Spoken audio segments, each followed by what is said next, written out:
on, darling.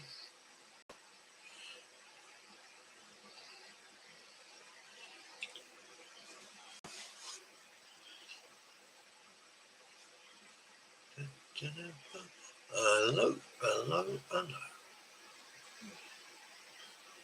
Come through that? Yeah. Sure? Mm-hmm. Hope you don't. Hope you don't. Find me. What you got? Trying to find the light. It's Dirty Faces. Hello, Dirty Faces. How you doing this evening? Evening.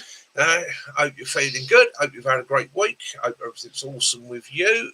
Just going to turn that very, very slightly. There we go. So we've got my lug hole in. Yeah, hope you're all good. I'm going to do the usual. I'm going to wait for a couple to turn up. Hopefully you've had a great week. I've had an awesome week. The Kaz, she has had a fantastic week. Yeah, spent time with our granddaughter, which was great fun. Got to roll around on the floor and put pants on my head. Put pants on our yeah, we all put pants on our heads. My fault. Yeah, Kaz invented a new great game there with the toddler. Put your pants on your head. That's great fun, that is. Yeah, so what can you do? What can you do?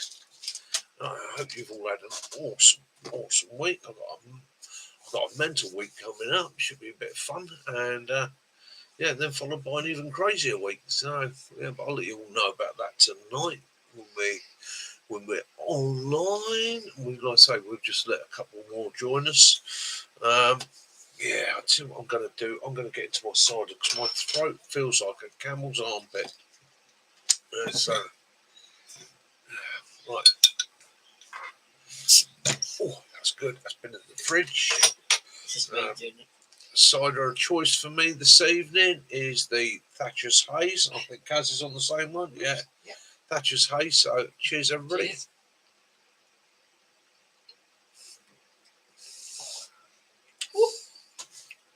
That's not bad for a cloudy cider, is it? No, I like a haze. Oh, I've been lured to the dark side.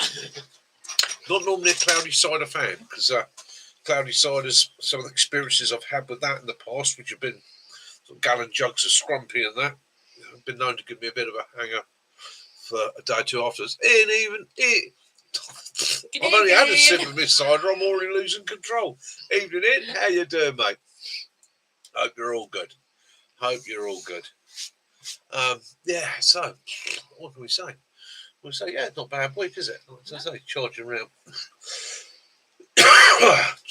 with my granddaughter. Do excuse me coughing. I've got a little bit of a chest infection, which I know that's not going to help, but hey, I get to enjoy it. Yeah, so a little bit chesty at the moment. Been chasing it for about a week or two now, haven't we? Yeah. Can't quite get on top of it. Comes to being out in the rain at the wrong time, wrong place. And I've been saying to him, you're not well. He goes, I'm fine. Yeah, I'm all right. I can take it. I'm a manly man, mate. Yeah, Kaz got me a new T-shirt this week, which I really do appreciate. Get in front of the camera. There we go. Yeah. This just about sums me up. Yeah. So do I like dogs more than I like people? Yes, I do. Funny enough, I get on better with animals than I do people. People find me a bit obnoxious, I think, at times. I can be a bit grumpy and a bit of a crusty old man. Military sweeties. Yes, Caroline. I'll be climbing the roof later on. Yes, Caroline's going to be climbing the roof later on. She's sucking on my boiled sweets as we.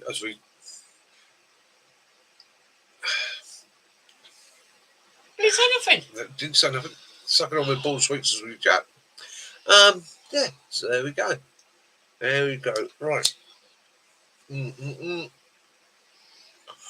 If you like my cigar, I make my usual apology. If there's anybody out there that doesn't smoke, I do apologise. But yeah, it's one of my little pleasures. John Kennedy, hi mate, how you doing? Good evening. The pub is open. Yes. Open. Let's solve the world's problems. Pull up a pew. Well, that's something I want to chat to you all about tonight. Because you know we got a fair old following. Say a fair old following. You know, we're getting 100, 150 views throughout the week on just this, and I don't know where everybody wants to go with it. Do you guys want to keep it as we have been? Do you want me to go back to the format where I would tell a story? Do you want me to just set maybe now and again just chuck something in? Yeah, set a rough natter, and then we just see where it takes us through the evening. That's up to you guys. Like I say, you're all a part of this. Originally, when I did my very first live chat, it was only evening, Matt. My very first live chat was only going to be a one-off, just Lord Mice, hiya mate, just to see how it was going. But this seems to be turning into, well, I enjoy it. It's a regular thing on a Sunday. If you guys enjoy it, then let me know. Do you want to stay with just like a random format like we do, where we just literally hit what comes up in the evening and we follow whatever random chain of thought runs through this strange and twisted brain of mine? Or do you want to go to a more ordered format where, I'll set a theme and I'll hit you with a subject or maybe a story or maybe something a bit more planned? Or do you just enjoy the informal randomness of it? It's up to you guys. Up to you guys completely.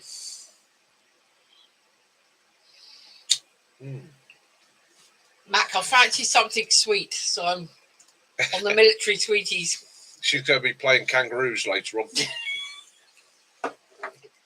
That's a bit of a private joke there. But, yeah. Set a theme. Yeah. Yeah, you like a theme. Okie doke, mate. Well, my theme tonight. Well, what should we hit with the theme tonight? Theme tonight's probably going to be wild camping, because that's what I'm doing this week. Yeah. I'm going off wild camping. I'm clearing off to Dartmoor with Mac. We're hitting the high moor and we're going to be doing a bit of wild camping. So, yeah, that's what we're up to. So. Really? You want to get us on the flow? Annabella didn't need me today. Jeez. Yeah, toddler crack. That's what that is. You got a child that's been a nuisance. You give them a handful of army ball sweets, and they're going to be a real nuisance. Great one to give back to your kids. That one. Anyhow, so outdoors news. What we heard on outdoors news? Well, first Evening, thing. Dog Dad. Evening, Dog Dad. Hey, Tracy. Hi, Tracy. How you doing? So the first thing I'd like to say this week is, guys, just a quick thought for the folks in Maui and why that I followed that, and that, Jesus Christ, that was a hell of a fire. Poor buggers. My thoughts and prayers go out to them, as I know yours will too. Then again, I'm not going to get into rights, wrongs, planning, and the rest of it. That's one of those you just have to react in the night as you could. It really was a case of all the worst case scenarios came in together at exactly the same time. To be hot and dry and then have hurricane force winds. Hellish. Thoughts and prayers go out to those guys out there. Second bit of news, the environmental crime investigation boss, or a environmental crime investigation boss, was killed by a hippo. Mr. Cobus DeWitt was killed by a hippo in the Kruger National Park. There you go. So there's a man that spent most of his life working with environmental crime, i.e. anti-poaching and that, knows his wildlife, knows his animals, knows the situation, probably had people with him, and even he was unlucky.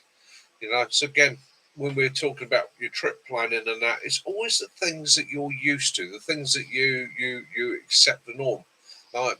It's people get used to the risks, get used to issues. Farmers get killed by cattle, not because cattle are inherently dangerous, but because they get to trust them, and then something goes wrong. So again, don't relax. Stay nervous. Keeps you alive. Okay. Stay nervous. It's a silly phrase, but this is the end of things. Don't get overconfident. Every now and again, and I've had it a couple of times in my life where I've been doing something and I have got a little bit overconfident, and then a little slip, a little nudge on your shoulder just goes, oi, be a bit more careful. Can be a bit of a wake up. You never know, Mac, you might find 2 SAAs. It's not the sole reason we're going down there. So other things in the outdoor news. Okay, it's an interesting one. I was having a look through the bits and pieces today. So there's been a national survey run by the Daily Mirror. Yeah. So the Daily Mirror run a national survey, and apparently 82% of Brits love or like camping. 44% said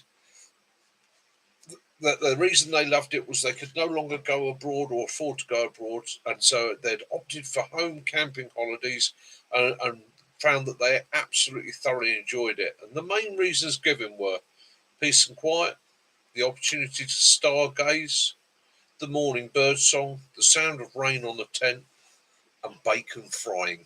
Okay, so The seagulls on the Yeah. caravan roof. So yeah, camping is on the increase. It's funny that, isn't it? We can all afford to clear off abroad, stay in a luxury hotel, and look at a swimming pool for a week, or you can go like me and Mac are next week for a few days up on the moors and stare at the moors. Yeah, so we're going to enjoy that. Other bits and pieces, outdoor news, and it's just another reminder to people. So again, in Australia, there's been another accident with our friend Amanita phalloides, okay, i.e. the death cat. Bit of a strange story, this one, so I'm not going to go too much into details other than give the warnings. But if you want to look at Australian news, mushroom poisoning. It's an interesting story, that one. I'm not so sure. Somebody might not have, or may have had an accident. It may have been a bit of an intentional. I don't know. It's just the suspicions. Okay, doke. So remember, guys, death cap mushrooms, they kill. Okay, I know they are a deceiver. They do look a lot like other mushrooms that are edible. This one was put into a meal. The woman that put it into the meal and her children didn't eat any of the meal. The relatives, ex-relatives, three of which, it's left three, two dead, one in critical. So, yeah, it's not good. It's not good. And of course, Amanita phalloides, as you all know, toxin-less fungi are thermostable. So, unlike a lot of poisons that you find in plants, it can't be cooked off. It stays. It's got a two toxin effect. There's two separate toxins in there. One will stop your blood from producing red blood cells, and the other one will directly attack your liver and your kidneys. You won't realise anything for the first 18 to 24 hours, and then you will become chronically sick. By then, it's too late. Its effect is already there. Emergency hospital treatment is required as soon as you realise you've ingested it, but in a lot of cases, it is fatal. Okay, so it's not a good one, not a good one at all. But yeah, go over to, I think it was ABC Australia. Go and have a look at their news program, see what you think about it. Okay, it was a bit of an interesting one, I thought. And of course, these throughout the centuries have been used for poisoning various kings and famous people. It was apparently not that I've ever tried it for obvious reasons, but apparently it's a very, very tasty mushroom. It's one of those that they reckon when you start eating it, you will enjoy the taste and want to eat more of it. That's a bit nasty, isn't it? Most other poisonous things in this world, you tend to put them in your mouth and your body wants to reject it straight away. So, yes. So, there we go. That's outdoor news, outdoor weather. Well, we've got the meteor shower tonight. We're going through the Perseids, is it? It's Perseids tonight. It's Perseids. So we're running through those. Well, we've been running through those since mid-July, and we'll be in them for another week or so. But the peak was last night and tonight. About So 100 an hour, is it? yeah, 100 an hour. So if you're in the Northern Hemisphere, sometime after midnight UK time, through to about 4 in the morning, they reckon, and up to about 100 an hour. So yeah, if you've got the chance, or you're out there working, or you look up, yeah, remember to make your wishes. Okay. So yeah, other than that, so have a swig of my cider. Wish you all well.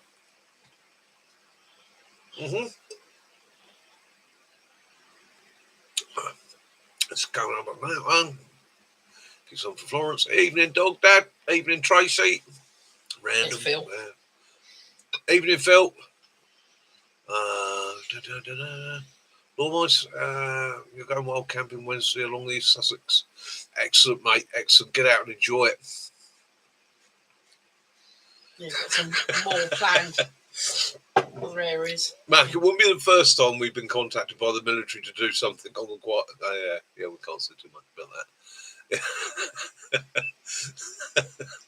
I can remember running around in a civilian Land Rover with various machine guns bolted to it.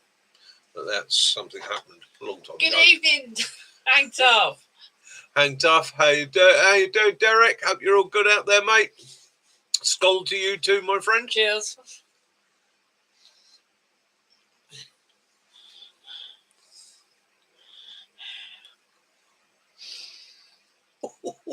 Sea cadets. Yeah. McDonald's. Wouldn't surprise me.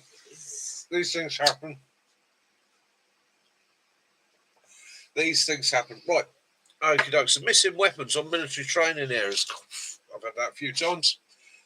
Usually it's mid-exercise. Something bounces out, falls out of a weapon or out of a vehicle, or is not secured properly. It can happen. Pistols from holsters or from drop leg holsters was quite a regular occurrence at one point. So lanyards started getting fitted so people didn't lose them. I've had an incident where people have actually signed off of one of my rangers, left, and I've gone to tidy up and clear up. And because somebody had been medevaced halfway through the day, i.e. run off to hospital because they'd injured themselves, and it was a minor injury they'd had, some packs, i.e. the two guys that went with the casualty. So that was 3 Bergens, 3 rifles, magazines, horror bags, the whole lot stacked up nicely to one side of the troop shelter. And it was the one spot nobody checked when they cleared off at the end of the day, which was, made my day. That kept me in hobnobs for weeks. Yes. Nice to see you too. Wild Camping Sparford. Wild Camping. Yeah, nice to see you. Yeah, so that sort of thing used to happen on ranges on occurrence, and then of course on the odd occasion you'll Thatcher's gold tonight. Thatcher's haze. Yeah, get the odd occasion where something sort of ancient turns up, as I said last week. You know, old Mills bombs, basically hand grenades, handed into me, or people they've tried to hand it into me. I'm walking up, holding it, I'm backing up. Stop. You know, do you want this? No, I don't really want that. Please, just put it down and back away from it. Put it down gently. 104. Yeah. And thought that one here. When they turn around and they say to you, "Oh, but if it's Second World War, it hasn't gone bang yet." Like, go bang any second, mate. You're lucky we're about 19, aren't they? Yeah. Well, outside at the moment, I think we're at about. He's got 104. 104. Oh, not nice. Not nice. Too warm for me, I'm afraid.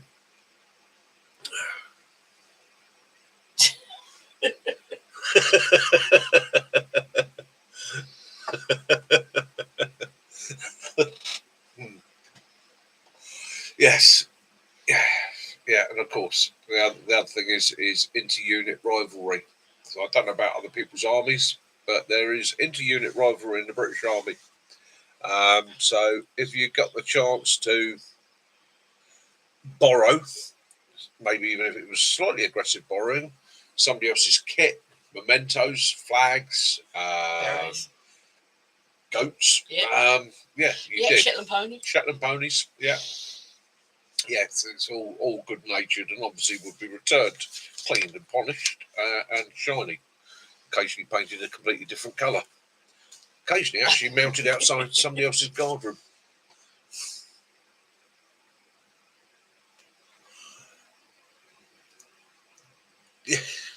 Yeah.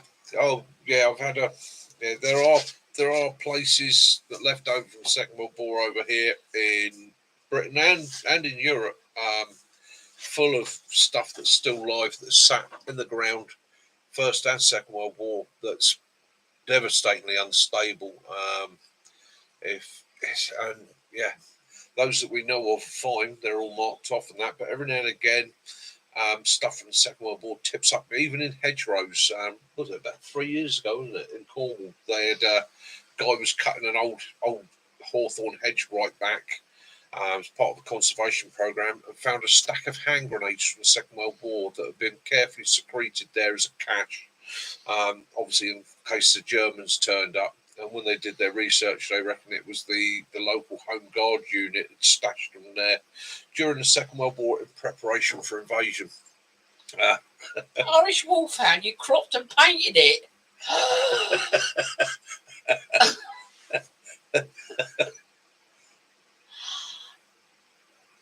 Ow. Well, let's face it, Mac, your unit did have rather a reputation for, shall we say, rather, shenanigans. Yeah, shenanigans. Robust shenanigans, shall we say. Yes, the things still turn up. There are mines in Belgium and France that are still there.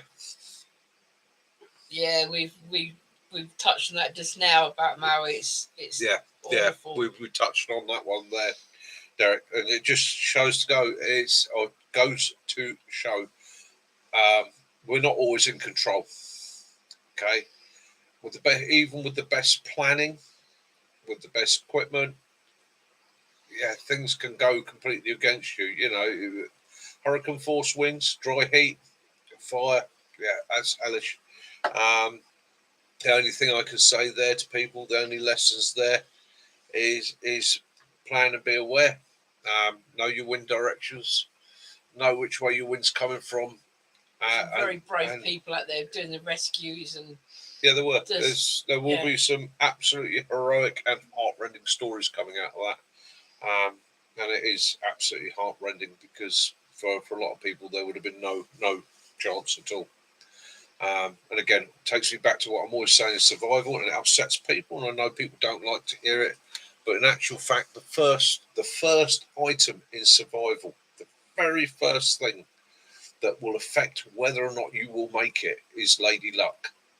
Okay, if in most dire emergency situations, it's whether or not you're in the right place, the right time. If you're in that sheltered bit when there's an avalanche, you know which way the wind's blowing. There's so many variables, but lady luck does come playing on it, and so it's one of those things. If after the event you find yourself standing up, then I've always looked at it that destiny's meant I'm going to pull through. So from that point, I put all my plans into action. But it's a terrible, terrible, and horrible thing. So, wild camping this week. So off to Dartmoor with Matt. For those of you that don't know about Dartmoor, so Dartmoor is in the southwest of England. Again, if you think of England, boot-shaped. The toe of the boot points out into the Atlantic. Okay, and you have a desolate prison out there. Yeah, desolate prison, Princetown prison. So basically, you have the English Channel runs up one side of the Cornish coast and the Devon coast, and on the other side of the peninsula, you've obviously got the Atlantic. So it's pretty exposed, and it is not a wide piece of land. So the weather can change down there like that. To the west of Dartmoor, you've got another large desolate moor, which is Bodmin Moor, which is more where I'm from. And so the weather down there can change in an instant. Size of Dartmoor isn't massive. It's 368 square miles. Okay, so about the size of Greater London. But it is an absolute true wilderness in places. It has peat bogs. And it's as you would imagine a moor. It is quite desolate. It's undulating. It's in space with very, very steep gullies and valleys, some of which have forested sections that have hardly been touched by human beings in hundreds of years. There's a large population of red deer. A lot of ancient forests, isn't it, there? Yeah, there's a lot of very... when we say forest on Dartmoor, it's not going to be big. We're talking about something that is probably no more than usually 6 to 20 acres. So it's not a huge size, but some of these are ancient. They are tucked in some little gullies and little sheltered areas. Like Sleepy Hollow. Yeah. Those that are really gnarly Very, little very, trees. very twisted, gnarly, stunted oaks is what we call them, because of the wind and the weather conditions down there, they can't get high, so they tend to spread out. It's those spooky type trees that people always try and put into their horror movies and stuff. Don't know why. I find it quite comforting. There's a lot of stone circles and things like that down there, and the known history of the place goes back 4,500 years. It's been rich in tin, silver, gold, and that has been known for centuries, to the point where there have been in Egyptian tombs, some of the silver and gold there has been traced back to the west country of England. Is either coming off of Bodmin or Dartmoor. So our ancient ancestors were trading in items and artifacts from there. At one time, obviously, it's granite, and you've got granite streams. Yeah, they probably found it in the streams, and over the centuries, obviously that's got worked out and it's had to be mined. It's very popular with the military, Royal Marines especially for training, because of its desolate size. Losing things. And losing things. Yeah, risks down there. So let's face it, the risks down there for you are mainly weather based. It can change instantly. Fogs on the moors and temperature drops on the moor, even in the summer, can come in and almost be, within minutes. It only takes a shift of the wind, and the environment can change from a balmy summer's day to absolutely bitterly cold driving winds. Moisture is an enemy down there. You've got to watch for hypothermia. You've got to watch for exposure. The ground itself is mostly peat over granite. So again, you can find shelter in around the tors, and the tors tend to be on the larger hills where the stone has actually become exposed by the weather, and huge bouldered areas. And hopefully on the video we'll try and get around some of these spots and get you some footage for the next week or so. There's all sorts of stories about mythology down there. Ghost hands. The legends of the hairy hands and all sorts of things. Dogs, big dogs. Big dogs. Yeah. So lots of mysteries to be explored. Okay. So risks are all weather related. We've got to be prepared, shelter in place. In fact, as I said to anybody that's going out on any of the UK moors at any time, no matter what the time of year, be prepared and equipped to shelter in place. If something goes wrong, the weather changes, you have an injury, your best bet, shelter in place, contact help, get the help to you. All these places do have rescue services that are volunteer based that know the moors like the back of their heads. So let me say from there. What was that there? Yeah, and it can be harsh. It can also be absolutely stunningly beautiful. So we're going to be going down and trying out a place down there. We're visiting a farm down there, and we're going to be staying on their property. But I don't want to say too much because I don't want to reveal too much. Hopefully, I'm hoping to get just a couple of good videos out of this for you guys. And we will be wild camping. Wild camping. I saw a video today which did make me chuckle. The things that people don't tell you about wild camping. Okay. So this was and I'm not knocking the guy. If he sees this, I'm not being disrespectful or knocking you, but it did make me chuckle because it's something I'd never thought of.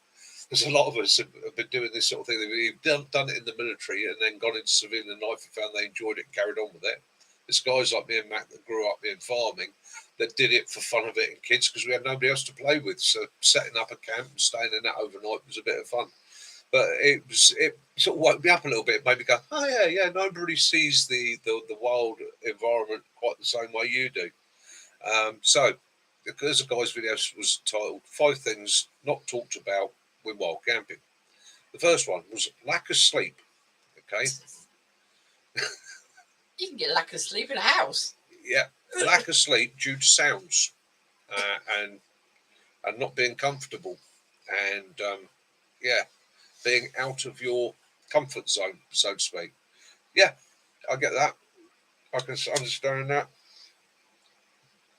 No different to me trying to sleep in a hotel in the centre of London. So yeah, it's what you're used to, isn't it? What would I say to people about that if they ask me? Well, I'll give you the same lesson that my father gave me as a kid. Right, when you're out there, you're probably the biggest, ugliest, most scary thing actually out there, especially in the UK.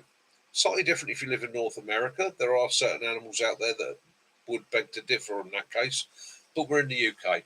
Okay, about the most dangerous thing to you in the UK is getting trodden on by either one of the wild ponies up on the moors or a cow, getting your tent chewed by a sheep, possibly nibbled by a rodent, stared at angrily by a badger.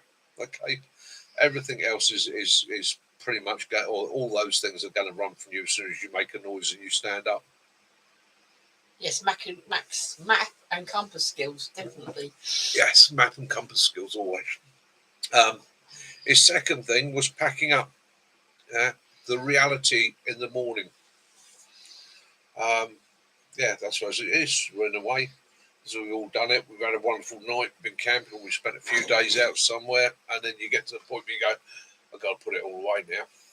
It's easy to get it all out, but then you've got to put it all away, which means it's all got to be cleaned up, folded, packed away nicely, put back where it was got from, and so on, and reloaded to get home. That could be. It took too much stuff. Yes, usually an indicator that you've got too much stuff. But it's your kit. And I have seen it in the past, and I think we all have. Everybody that's ever done anything like this has seen it.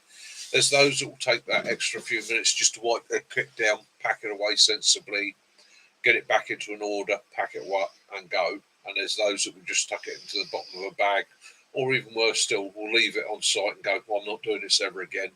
And those are the guys that leave their tents behind and all their gear and so forth.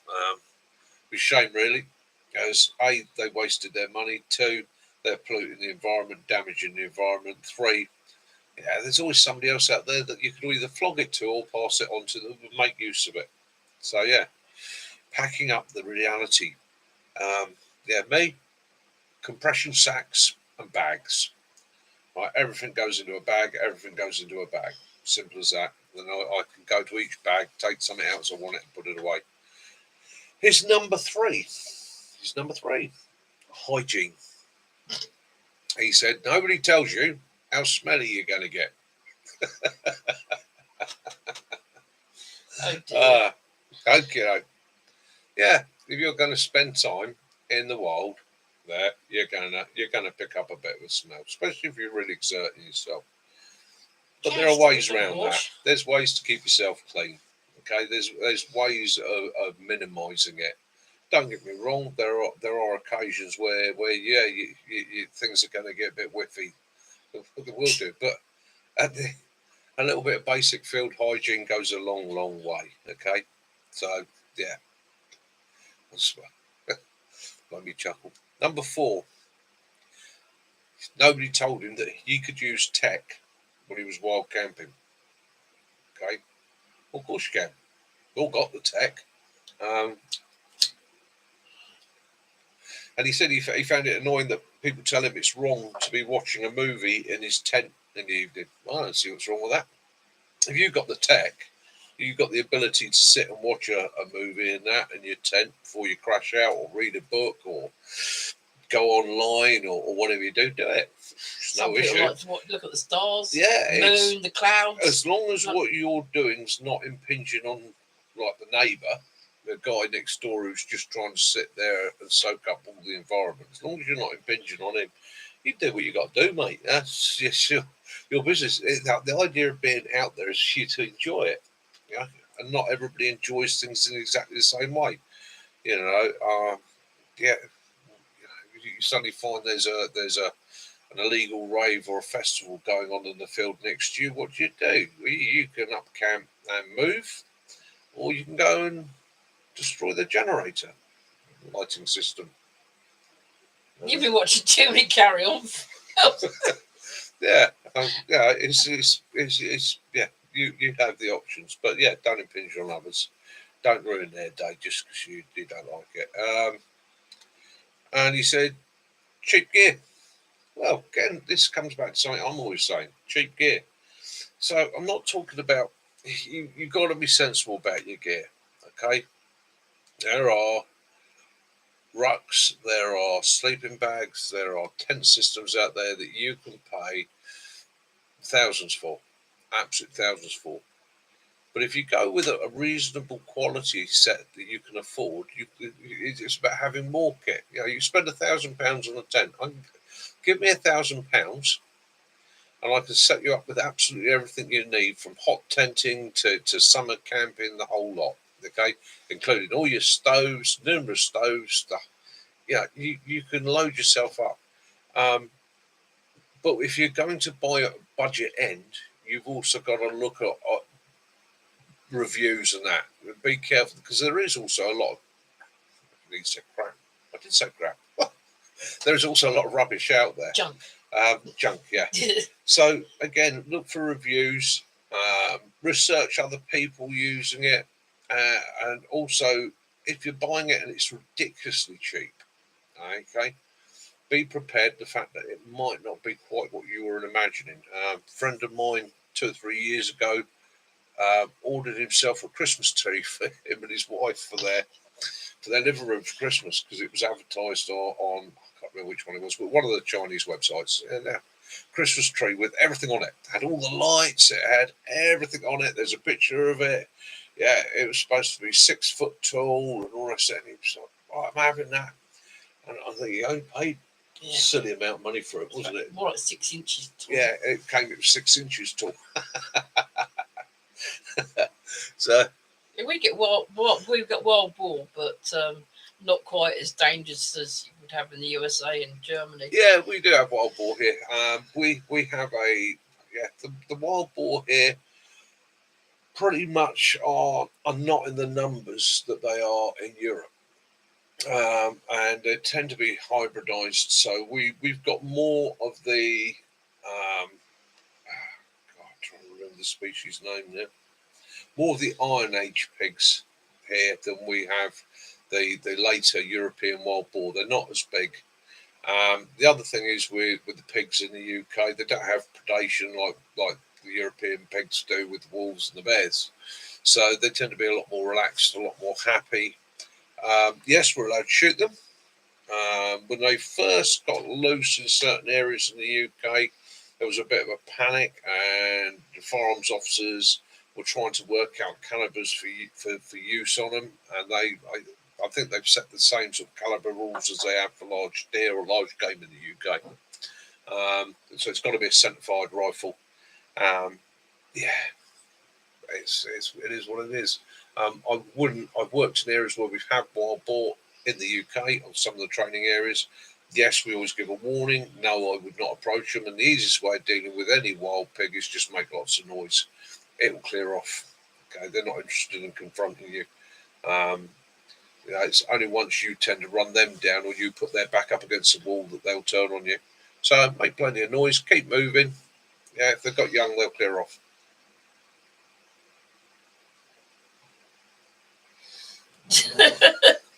Hot tub. Now that's an idea. Exactly that, Derek.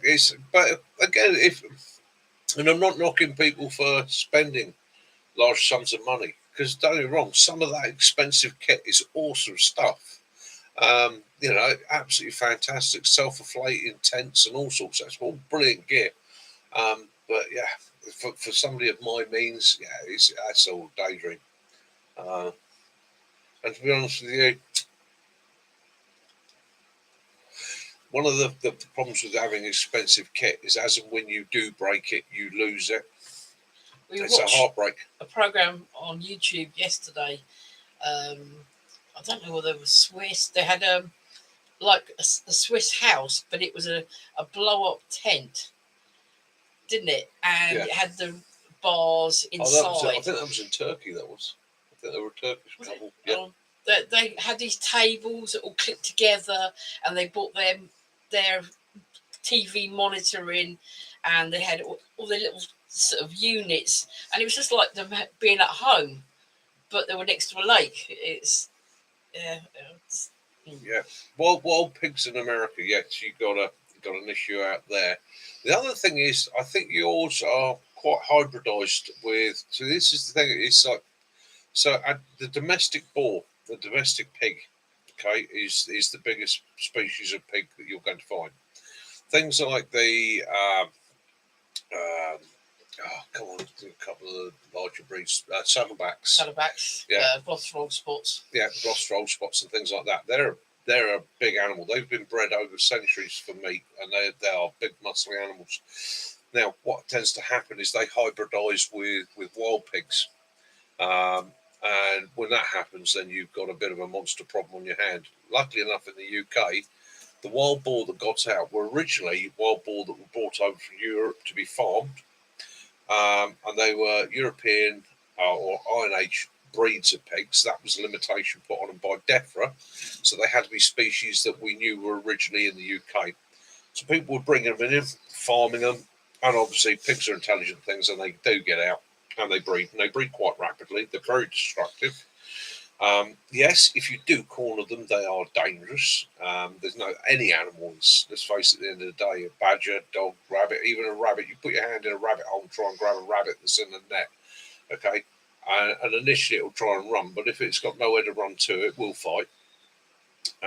But then what happens is they hybridise. They breed with domestic pigs that have escaped, and when that happens, you've suddenly got something that's gone from sort of 4 foot or 3.5 feet at the shoulder and weighing in at a healthy 250, 300 pounds to something that's weighing nearer 500 pounds and is now a monster. What do they call them in Australia, those big ones? Razorbacks. Razorbacks, yeah. Mm.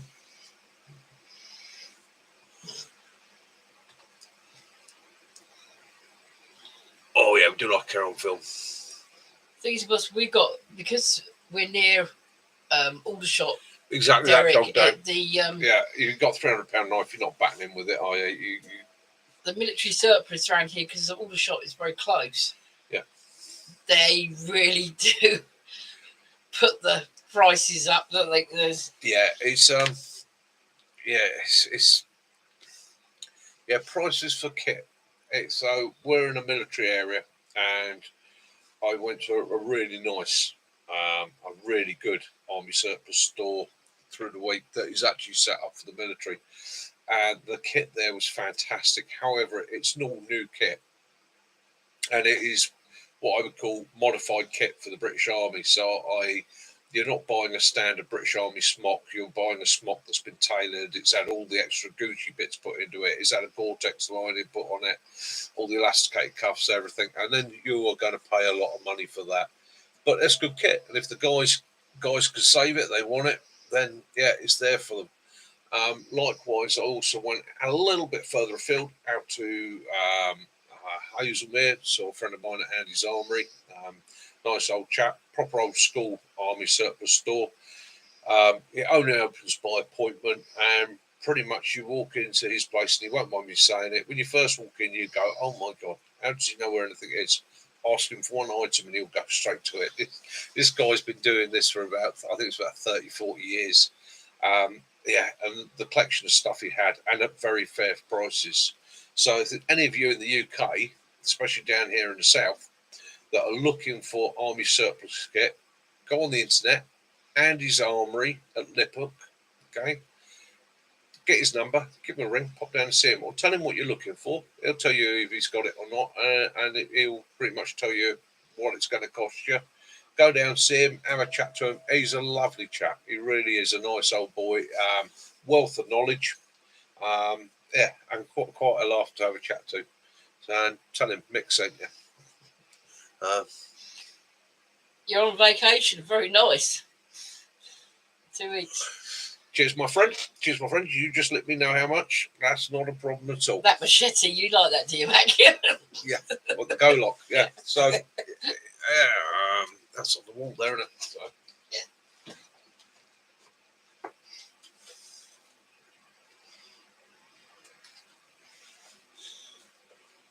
Oh, so this has got to be cleaned yet.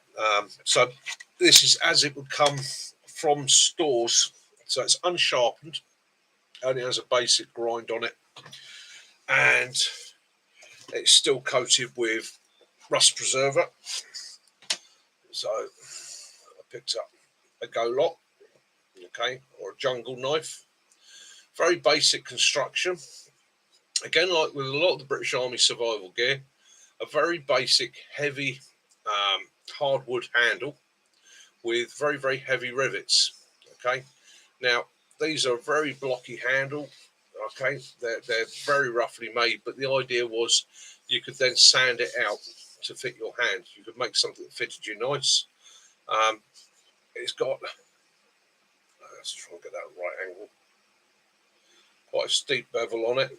Okay, and it is a convex rind on these, but you can put a fine edge in. And what I will do with this is I will put a fine edge here, up to about here, and then I'll open the edge up there, and then I'll put a fine edge towards the tip. Yeah, and you can always tell British ex-military ones because they'll have the crow's foot and a number on them. There are a lot of very nasty, cheap Chinese copies of these, which actually they look better finished.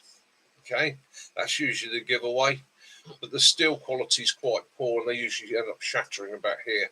Okay, and the other thing is you shouldn't be able to bend it. Some of the cheap ones, if you put it over your knee, you can actually put a bend in it. And I said, you got a sheath? I'd like a sheath for that. So yeah, so he chucked in that sheath with it. Didn't charge me anything for the sheath, which is quite nice because that's actually a 44 pattern sheath. So that is a nice old proper canvas sheath. Has a century, damn near a century of oil in it, webbing canvas, and it's all finished. A certain odour. Always finished, all finished with copper fittings, which makes that a nice bit of kit. How much was that? That was about 24 quid in total. So again, £24. He was telling me that a few years ago he bought a case load of them and ended up with 10,000. Which I think he's got a couple of hundred of them left. So if there's any of you looking for a go lock, Andy's Armoury, hit him up. Tell him Mick sent you. He is a lovely chap. He was one of those, just kept pulling stuff out from under things. Do you want one of these? Do you need one of them? Absolutely fantastic. Those are people that know what everything is. Oh, like. yeah. I mean, I walked into the shop and I was like, Panda. Panda. How's he going to know where anything is? And it's one of those fascinating shops as well. You know, everywhere you look, there's another thing from a different era. It's just fantastic. I love those places. Yeah. We're like little squirrel. Yeah. I mean, I went over there looking at spending sort of £40, £50 buying some kit that I'd earmarked. I spent a little bit more, but there we go. So, yeah. What can you do? Yeah, basic, simple, lasts forever. Very little can go wrong with it. Which is what I like. Wednesday due to the possibly. I have to make the point because he does by appointment only, doesn't he? Yeah, I can get hold of him. Yeah, he does it by appointment only. So yeah, so the thing you got to do is Andy's Armoury is get hold of him. The other handy thing as well, if you're a driver, there's right opposite his shop. There's a car park, and I was absolutely blown away. There's Liphook is a little village in the Surrey Sussex border. Surrey East West Sussex border, and so. What could it be? Hampshire. So it's on the border of the three. I have to look on the map, double check for you. But it's a little village, little rural village. It's middle of nowhere, and it's quite a big patch. You know, it's a fair size. And I drive in, I found a car park, pulled up in the car park, and I'm looking around for the ticket machine. And I was this lovely little lady, and I said, "Excuse me, my love." I said, "Where's the ticket machines here?" And she went, "Ticket machines? Oh, no, we don't pay for parking around here. This is all free parking, my lovely." I was like, I must have found the only place in the UK that still has free parking. And it's right opposite his shop. So, yeah. I think Derek, it's probably about $18, isn't it? 25, $18, $19. Yeah, Gonna work out that. yeah, about that, about $18, $19. From working. Yeah. Well, what a surprise! A nice pub. Yeah, can't go wrong with that. Can't go wrong with that.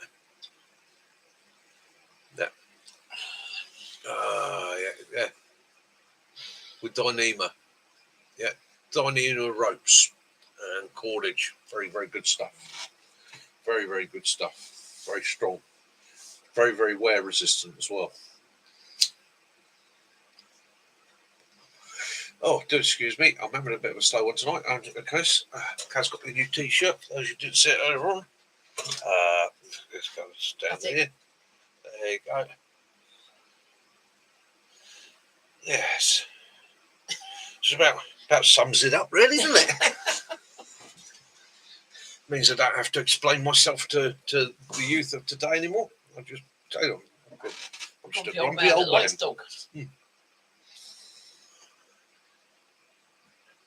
Yeah. So yes.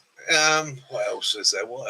Oh yes, so wild camping. So me and Mac are going to be wild camping down on Dartmoor. I have picked up. Wow. Ooh. Fucking hell. Who do we use?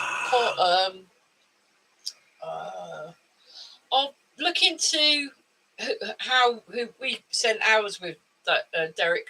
Yeah. They might be, because that's steep, isn't it? Yeah, that is. That is steep. But bloody hell, they're buggers, aren't they? Because we had it come up with all different ones, didn't it? But yeah, that's $380. Buggers. Yeah, what can you do? What can you do? Does it come with its own suitcase and? Yeah. Does it come with its own? I mean, $380 for a 12-pound package. I want that carried by a very busty, low moral Swedish nymphomaniac who's going to cook me a meal the night before. Yes, Derek, I've seen that T-shirt. I'm a very naughty boy. My name, of course, is Brian. Yes. I do like that. He's not the Messiah. It would need to come with a small security guard, $380. His name's Pablo, and he's not going back. I paid $380 to get him over here. I'm keeping him. I'm keeping him, yeah. like a house elf.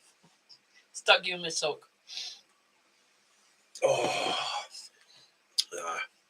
Have to wait till we get out there. So what's everyone been up to this weekend? Yeah, what have you all been up to this weekend? Anybody had any good adventures, done anything interesting?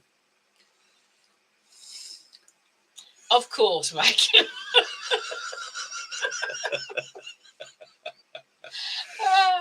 Signed, sealed, delivered, yeah. Yes. Yeah. Wild Bear. Yeah. Absolutely brilliant lady. She does YouTube camping videos here in the UK. Yeah. Oh, nice. Whereabouts were you on a farm, Dog Dad? Excellent. I love staying on farms. Yeah. Never like a farm holiday, but I always end up working. Yeah. I'm saying, you didn't want to be doing it like that. Oh, dear. Interesting. It's an adventure. Oh. Hey, Dog Dad. Yeah. It's yeah, fire. What can we say? So you've seen my video when I tried to do the bow drill fire, and I've done probably over the years 50 bow drill fires. And I will say, realistically, in the UK, probably out of 50, 30 successes. And I was fairly confident that day. I'd got the materials together. I'd even had a little practice beforehand. Yeah, confident. The minute I tried to film it, But then again, that also makes good videos, because as I'm always saying to people, one of the things in the YouTube world is honesty. And I see so many videos where people are doing things and I'm thinking, I know for a fact you wouldn't have got that to do that in those conditions. However, you could if you cheated. Stop the film. Yeah. And so I'd rather show the failures and be honest about it and say, well, this is where it can go wrong.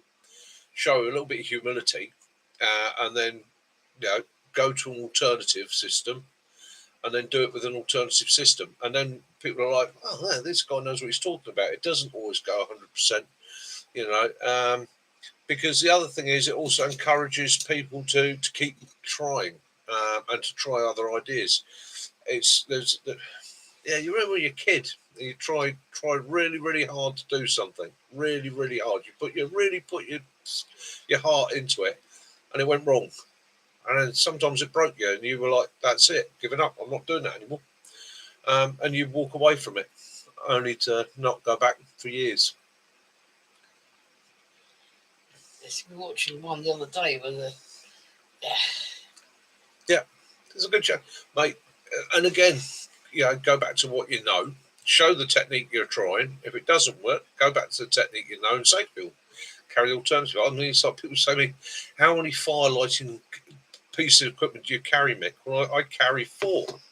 I always got 4 different ways of lighting a fire in my bag, and always tucked away in the bottom, just as a go-to for that day where it really goes to a nightmare and I'm desperate for a brew.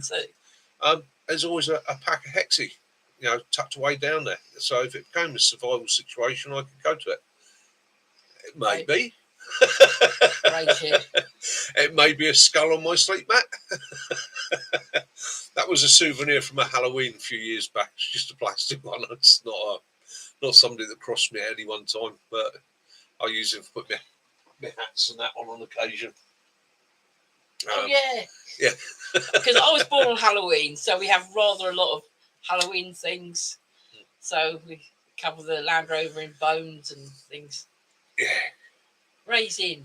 We have a bit of fun at Halloween.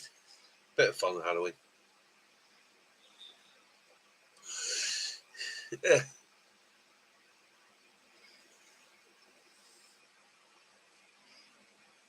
All comes down to practice, and it's conditions. So, right, friction fire. If you live in a high humidity area, friction fire is not going to be a go-to for you. You really need the materials to be dry. You need it to be a low humidity area, and friction fire will work. However, I always put this thing out to people with friction fire. Friction fire, even when it does work in the best situation, is a high calorific burning technique for getting a fire going. It takes energy. It takes a lot of effort, right, to get it going. You've also got to have the right materials, and they've got to be in good order. You can't have them damp. You can't have them polished. So there's too many things against you. Flint and steel could spark fire. Again, doesn't like humidity. Excellent, Ray. Hello, mate. Oh, glad to see you. Yeah. So again, it's about collecting your tinders, drying your tinders, having your tinders right for that, and having your char cloth. But that's a technique again that I like, because that has pretty much been the go-to technique for man from the Iron Age onwards, was flint and steel. Okay. So to me, it's almost like an old friend. It's what we go back to. That's why I like using it. But I always have a backup, and as I always say to everybody, it's a survival channel. Have a couple of lighters. Just rely on one way, because that's it. It's great to have the primitive skills as fallbacks. It's great to have them as confidence builders, and it's great to have the knowledge. And sometimes it's great to have something to do. Sometimes when you've got your camp up and you're done, and I'm always laughing at people who are saying, "Oh, spoon whittlers," okay. But the whole idea of spoon whittling, by the time you've got your shelter up, you've got your camp up, you've got your fire sorted, you've got everything else organised, and then quite often you're sat there and going, "Yeah, it's 4 hours till dinner. am I going to do now? You know, and at some point you go all Ray Mears and go, I'll make a spoon. Okay. But then even in doing that, see, spoon whittling. Good evening, son. Hi, Dan. I laugh at spoon whittlers, but then at the end of the day, isn't that perfecting your knife handling skills, your whittling skills, and so on and so on and so on. It just makes me. Like, the only reason I laugh at it is because it seems to be the go-to. You know, it's like, what we're going to do now? To whittle a spoon. I'm waiting for the guy that goes, I'm going to make a knife and fork set or a candelabra or something like that. You're right about the Zippo, Mac. I've got in my little pack. I've got one little fire strikers, haven't I? Yeah. It's got the wool inside and you put the fuel in it. Yeah. And strike that, but you don't hear mentioning Zippos very often. No, Zippo's a great system. Okay, but again, they're quite fuel thirsty, and yeah, I mean, I've got a couple of Zippos floating around, but I tend to go with a gas lighter. I do like a gas lighter purely and simply because it can be dismantled and it's got other uses within it. There's many things you can do with a gas lighter, including opening padlocks. But there's another video. I think it's drawn up, do they? You got a good quality one. The problem with Zippos is all the time you've got it open, the vapor rate from the fuel is leaking. So you're losing your vapor rate, you're losing your fuel source. Pound for pound, weight for weight, a Zippo is more sturdy, and even when it's out of fuel, you can take the cloth. I'm trying to see if I've got one up here to demonstrate with, but you can take the cloth, the cotton out from the inside, fluff that, and then use the striker side to actually hit that with a spark and light that.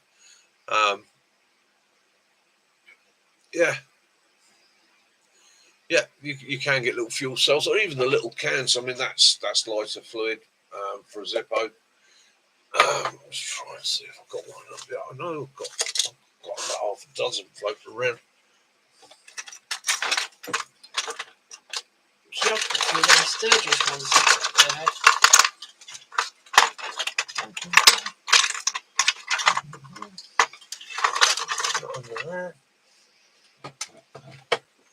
Yeah, I've got a flint lighter in my kit and a lighter.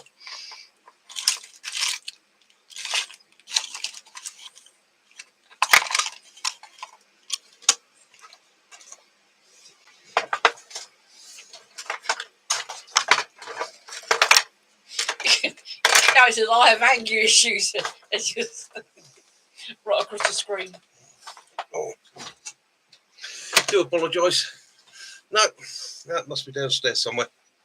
Okay, so basically what I buy is these. So I get a pack of 3 lighters for £1 from a local cheap shop. And again, these are they've got the lighting. They've all got a little LED light in them. 3 for £1. Yeah.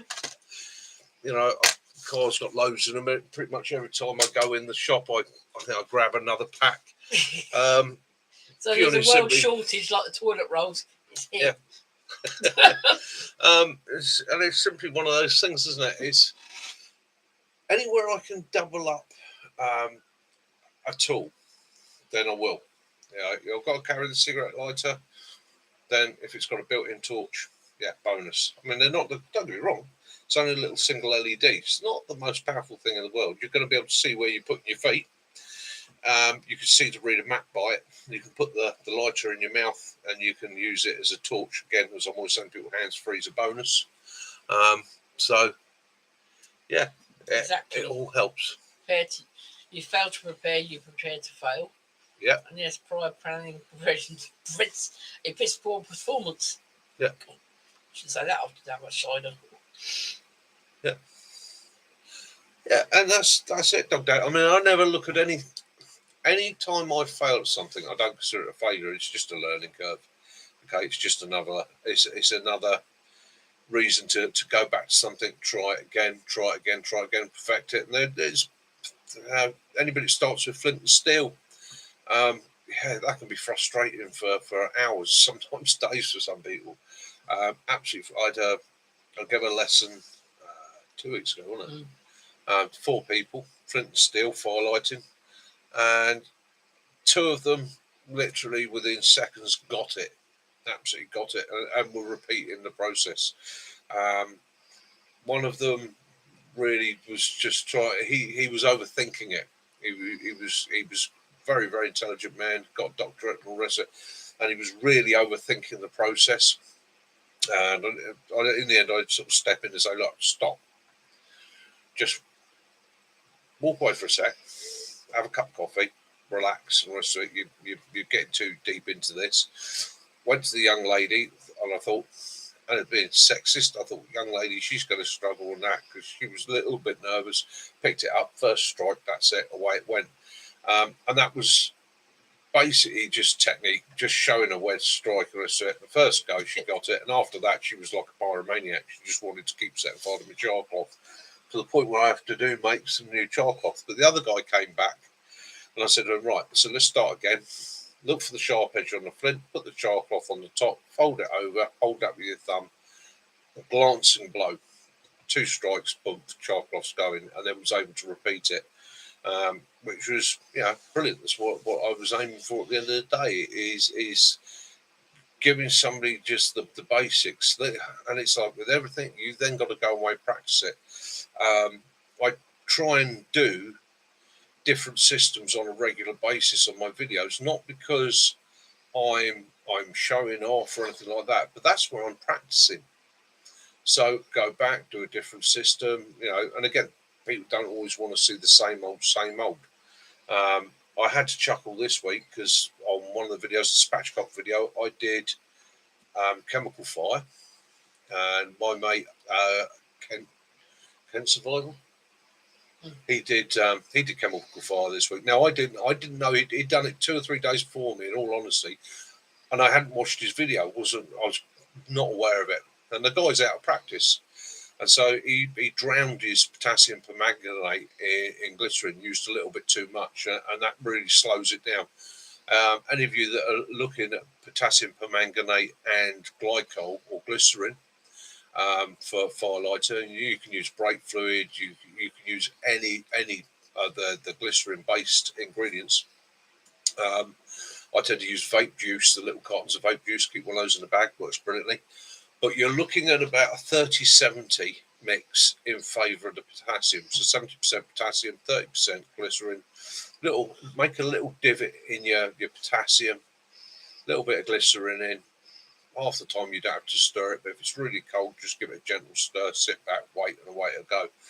And again, for anybody who wants to try that technique, you can buy potassium permanganate off of eBay. Not off eBay, off of Amazon. Okay, it will come from Amazon, and the vape juices you can buy pretty much anywhere in the little bottles, and it is a worthwhile piece of kit to carry. Potassium permanganate, it will purify water, it will sterilise wounds. You can use it as an antifungal. It will light fires. Again, it's a great piece of kit to have in your armoury, in your survival gear. It has 101 uses. The only thing I will say to you is do your research when it comes to purifying water or sterilising water with it. Do your research, because it is a minuscule amount to sterilise the water. We used to say, the lightest pink possible for water, a light pink for sterilising the wounds, and dark pink for antifungal. You can also use it, which would be illegal in almost every country I know, but a small amount put into a watercourse will starve the fish of oxygen, makes them float to the surface. And literally a teaspoon in a swimming pool will turn your swimming pool purple. Okay, so again, a good sea or river indicator for looking for rescue in that. A small amount of that into the water will stain a massive area of the water for you to be rescued. Also works with snow and ice. You can turn a hillside purple with the stuff. So again, great survival tool. Just be careful how you use it. Good evening, Percy. Good evening, Percy Beggarles. How you doing? Yeah, that'd be nice. Come on for a cuppa. Yeah, Vincent Esmith. Yeah. I will never get used to the dead fish smell from Hexamy. Okay, don't You get me men wrong. are strange. Hexman and Nesbit is a wonderful thing. It will, yeah, it's a great backup. Got it in my kit, carry it, and all the rest of it. Its ability to heat water and do your food's fantastic. But that smell, that stinks. Oh, I have this horrible Derek was smell. asking you about your skull as well. Alas, poor Yorick, for I knew him well. He was in the bonnet of our Land Rover, wasn't he, for Halloween? Yeah, he was on the bonnet of the Land Rover for Halloween. Local charity shop victim. No, what charity shop? No, it was a town shop. No, it wasn't. Was it? Where did you get that from? Yeah, it was just something we picked up for Halloween, but he lives up there. Actually, the memories I keep just gives me somewhere to hang a hat. In our front garden, we've got a tree, and no one's noticed it yet, but in the branches, we've got a bird skeleton. It's about so big. It's a crow. And no one's noticed it yet, sitting up in the tree. Are we going to start him off again? Mac. Oh, good. Right. Oh, dear.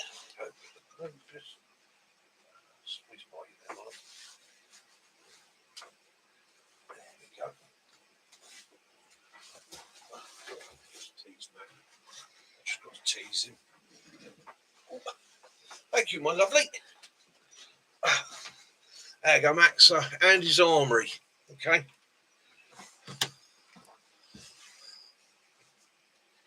You remember when it was packed like that? All greasy and waxy all and coated in wax. Got 2 packs. Used to be £1 a pack. It's now £2 a pack.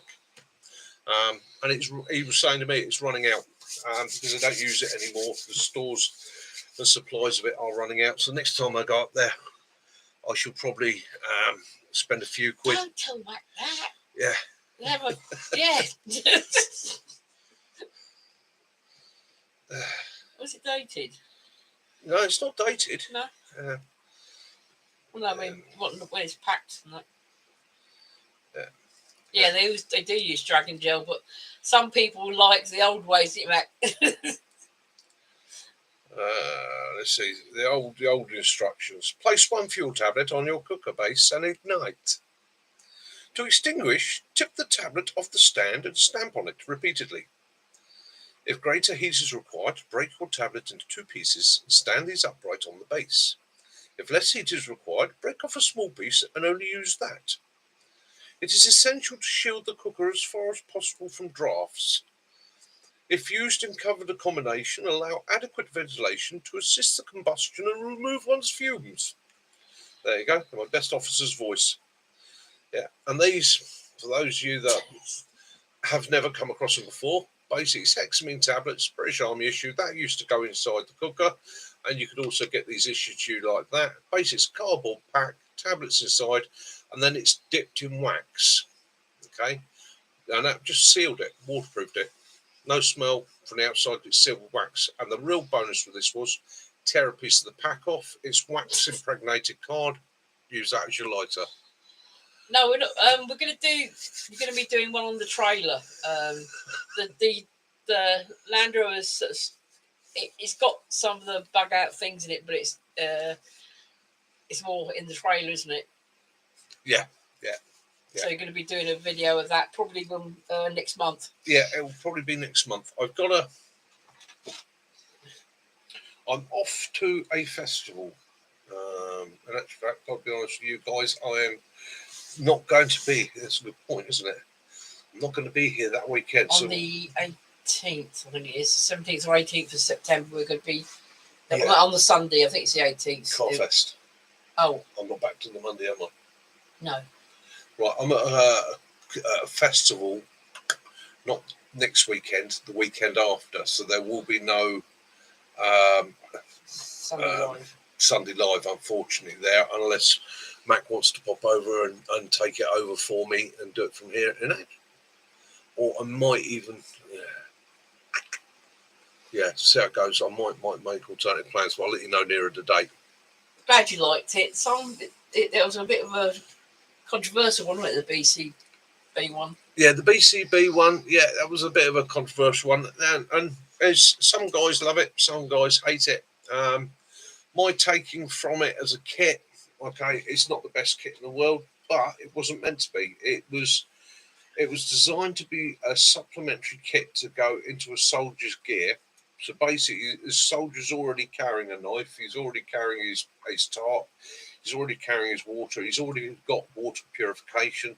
He should have his mapping, his signalling, his lighting, all that already on his kit. And all it was with the BCB kit was a few little extras that could supplement that in a survival situation. So things like the razor blades, the fishing kit, it was just meant to be a supplementary, and that's where I think that's where a lot of guys don't like it because they're looking for an out and out survival kit.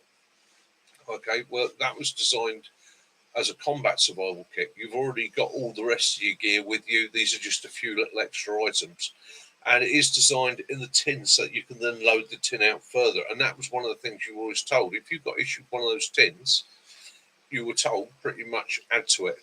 Don't just take it as is. Take it apart, look at it, see what you need, and add to it. And we would add things like tampons and things like that to it because that's compressed cotton wool. You could then fluff that out, use that as fire lighting agents, and so on and so on and so on.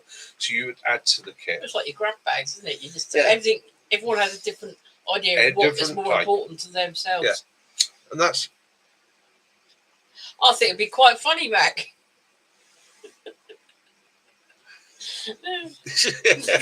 Yeah, come over. I'll program it all up for you. Come over and you and Kaz could do a live show here.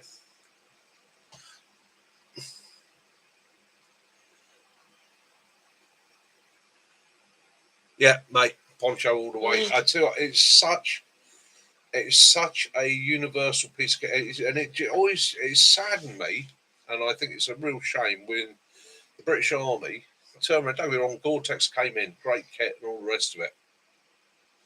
But the poncho, it's 101 uses, and it fits over everything. I've actually been in a really dire situation where I've put the poncho on, sat down with my back to a tree, so I'm sitting with the poncho using the back as a ground sheet under my feet, hooked my knees up in front of me, dragged my bag up in front of that, dropped the poncho over the front of that, and spent the next 4 or 5 hours literally just sat there, bone dry, in my little shelter cocoon, even able to have a cigarette in it, drop my head inside it, get a drink, eat my food, and stay dry. It's an app. Ponchos are a fantastic bit of kit, and unfortunately, very, very overlooked for something that is so easy to pack away. In fact, the ultimate kit, in my personal opinion, for wet weather gear, rough weather gear, is a good poncho, right, and a pair of good Gore-Tex trousers. If you've got a pair of good Gore-Tex over trousers and a poncho, you're laughing, because the only downside with the poncho is quite often you'll get wet around the knees and the shins where the water's coming off of the poncho. Saved my bank many a time at the different shows having a poncho. It's so long, and I stay toasty dry. And play with your poncho. At the end of the day, as you've seen on the videos, I use them for water collection, shelters. It's everything you need it to be, mate. And again, if you want to do a video showing some of based off my ideas, do it, dog dad. Anything out there to get your views. Don't ever worry about if you see me do something, doing it yourself. That's not a problem at all. It's all the info that's out there. Yeah, I'll get to see you. I'm looking forward to seeing one of these movies. Yes, we are looking forward to seeing one of these movies. Yeah, I'm not one of. I got a bit of a snotty email from somebody a while back, because they felt I'd plagiarised one of their videos, and I hadn't even seen the guy's video, to be honest with you. He used a similar technique to me for a system. But at the end of the day, like I said to him, well, you're not the only person that uses that system out there in the world, are you? Yeah, and a lot of systems are going to be the same techniques, just a different person showing you or a different person's take on that If you technique. go on YouTube, it's potluck who you, if you're looking for something, say you want that certain tent, Yeah. you use potluck who you're going to get. Yeah, and it's the same thing when I'm watching reviews. Quite often when I'm watching reviews on kit and equipment, I won't sit and watch one person's review, I'll watch half a dozen, because it's everybody's techniques and ideas of what's good is different. You know, what works for one ain't going to work for another. One man's meat's another man's poison, as they say. And also, it's how you've had to use it. Okay, so and I've said this time and time again to people, if you've never had to stand in the face of a hurricane, you'll never know how essential it is to wrap a bit of string around the middle of your poncho and tie it up to you. So again, and it's things like that, because the first thing everybody says about ponchos, yeah, but they're big flappy things and they flap around. No, keep a bit of paracord, put your poncho on, get your arms out, wrap it around your middle, tie it off. It looks a bit numpty, I'll admit, but it works and it will stop it from flapping around. That's right, Derek. Yeah, we just share knowledge. Yeah, share knowledge. It's all it's about. So you like the spatchcock, did you? Yeah. That was very tasty.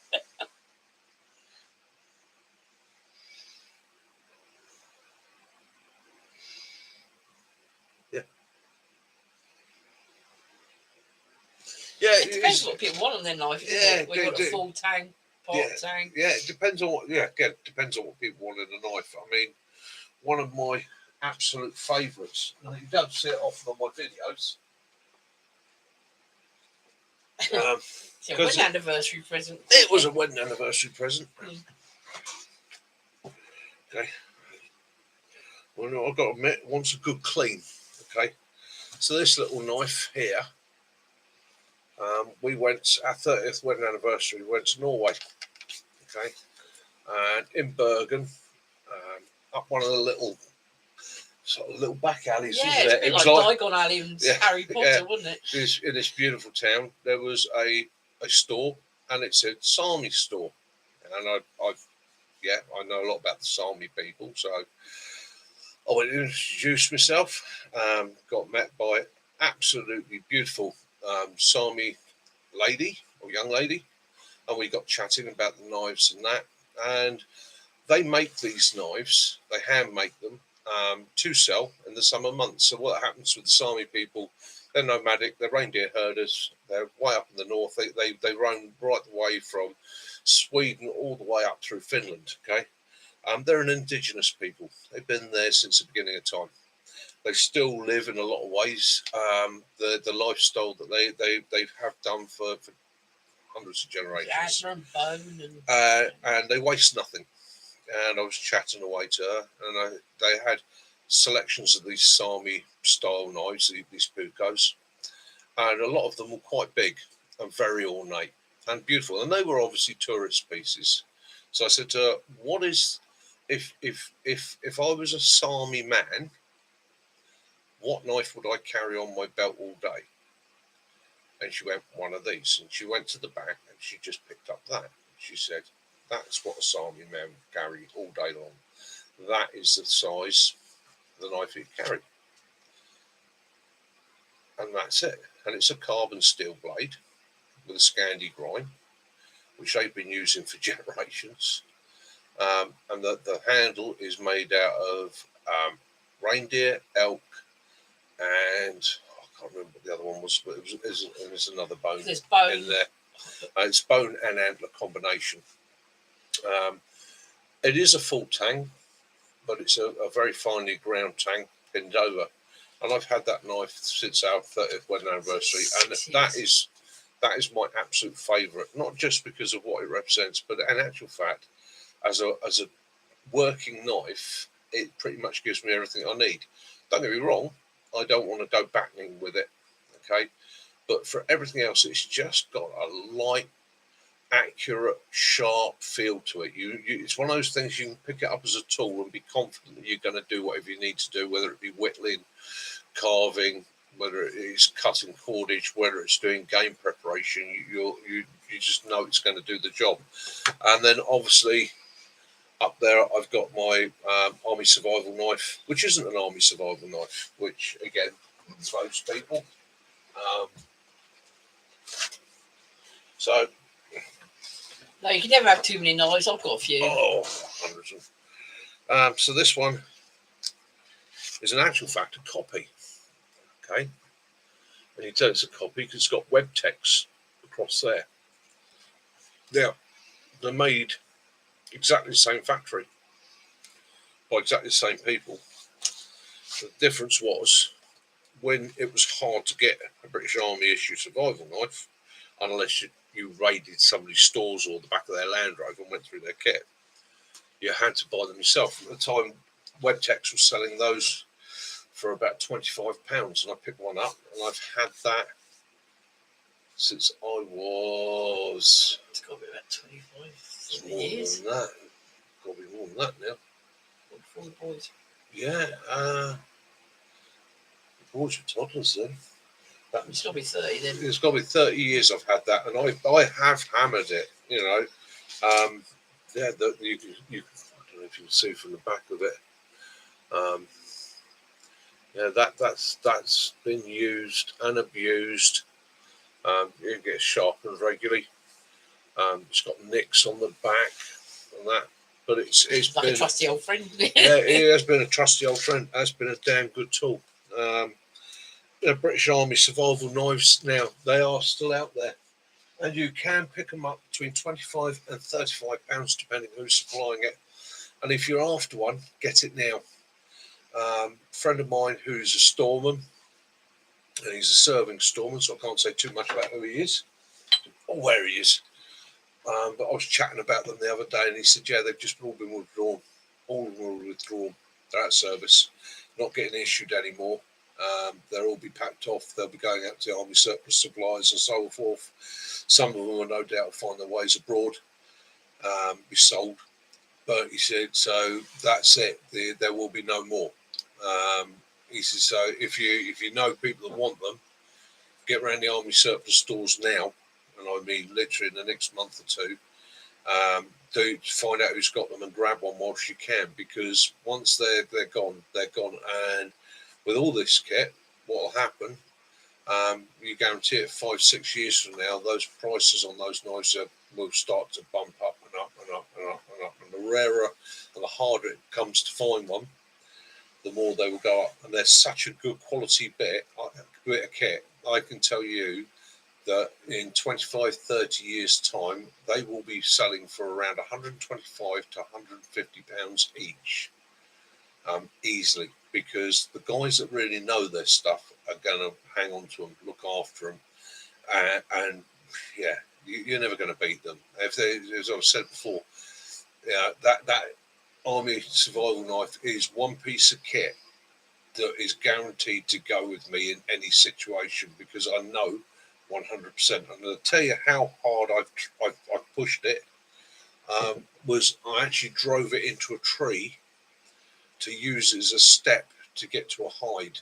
So I drove the blade in a good 2 or 3 inches, and then stood on it with my whole body weight and a pack to get up into a hide.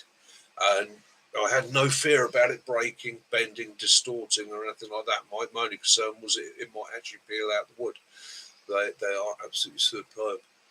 Yeah, Percy Bills. I'm back. Mitch has left me to order a few bits, Temu, surprise bits for him to do. They should be here in the next week and a half, and I've got to do the video as well about my Temu pack for the scooter. Yeah, Kaz is going to do a little video. So, as you're aware, Kaz uses a mobility scooter, so she's built her own little survival kit, emergency kit to carry with herself on a daily basis. So I said, look, this is all survival, it's all prepping, it's all skills. We'll do a video, you can get your kit out and show her. Yeah, all right. You can get your survival pouch out and show everybody what you would choose to carry, and what you put in your pouch.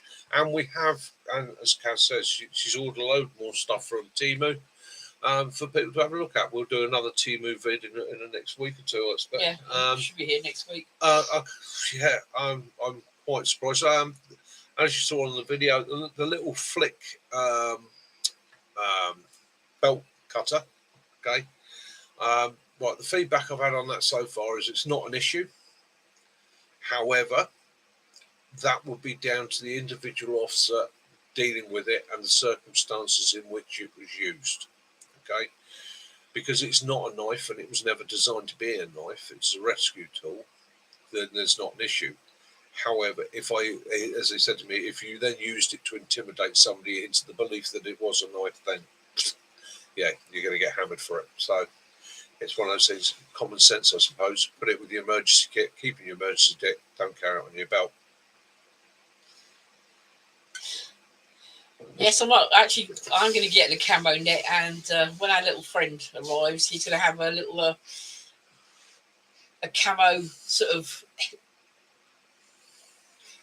bug out bit in my scooter. Yeah, I'm glad you like the Timo vid, because I was unsure about that when I was like, I got the bits and I was like, do I do it? Do I not do it? I think the range of things they do is pretty good, and I mean that hammock was. I'm quite amazed at that one when it turned up. And the pouches, all their pouches and the extra bags and the molly stuff that they do is really, really good quality. I think we've had one item, because I've ordered quite a few bits for myself, and I haven't had one that I've thought, oh well, the zipper's rubbish, or what can I do that with that? I was really impressed. Yeah, I mean, it's like you say there, Derek, the Mora Garberg, brilliant knife, absolutely brilliant knife, sturdy. I'm a great fan of Moras. Probably had my first Mora fishing knife when I was about 13, 14. They were quite a simple bladed knife. Then used to buy them from Jeffrey's the gun shop. Takes you back a bit. Yeah, I know. Yeah, my father they lost his gun. Yeah, so we're going to be getting that out. Right. We're going to be doing a steam rally next month, aren't we? Yeah, I'm happy with them. Pretty much everything I've got through Temu so far has been what I expected, if not better. So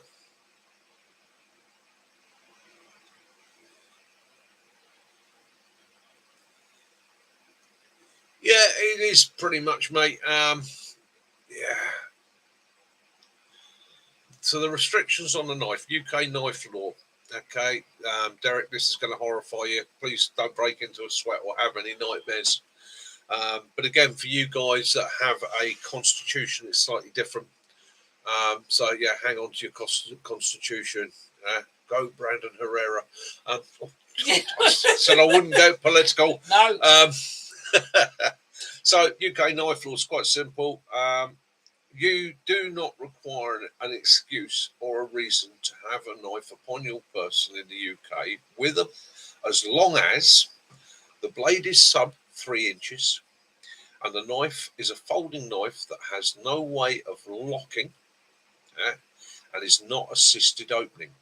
Now, there was a bit of a stink about this, about one-handed opening knives. Okay. That law has been confirmed that no, a one-handed opening knife is not illegal. However, if it's assisted by a spring, like it's a flick knife, gravity knife, or anything like that, it's a no-no. If it locks, it's a no-no. Even the Leatherman, if it locks, it's a no-no. Okay, hence I've modified my Leatherman so it no longer locks. Now, on top of that, there are certain places that you are not allowed to. It's not that you're not allowed, that you've got to have reason to have that knife on you. So, okay, you're not allowed it in a courtroom. Obviously, probably the same in the States. Not allowed it in a hospital. Well, why would you? And you're not allowed it in a school. Right? Well, again, obviously, why would you? On top of that is city centres. Now, this law came about because of the numbers of stabbings that were going on in the centre of London, in the centre of Birmingham, in the centre of Manchester, and major cities. Okay, so that law came in to try and protect people there. And again, as with any knife, gun restriction law, you rely on the fact that the person's going to obey the law. Now, somebody who's going to commit a criminal act is not going to obey a law. So your criminals have still got them. Yeah, your law-abiding people haven't. And it's all a media sell. Okay, that's all it is. It's a media sell. Don't get me wrong, I have the utmost sympathy for anybody that has had to face or had to deal with the loss of a loved one, or even been involved in an incident where somebody's used a weapon. Okay, I have the utmost sympathy for them. But however, right, the way the laws are set, it doesn't actually do anything to the criminals. Okay, all it is ever going to affect is the law-abiding person. The only way you can deal with criminals there is literally have a zero tolerance to them, and when they're caught, instead of giving them minor sentences, you throw the key away. No, exactly that. Criminals don't care about law, but however, politicians care about votes, and that's the way it goes.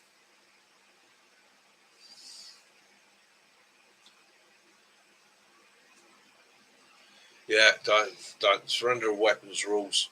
Jesus, yeah, don't. Absolutely nightmare. Absolute nightmare. So I went through the whole pistol surrender thing. Yeah, it's not. Yeah, but there are always common sense bits of the law. Every law that's written has a bit of common sense in it somewhere. So, UK knife law also says that it's legal, and you may have a fixed blade. You may even have a locking blade upon your person if you can justify the reason for having it.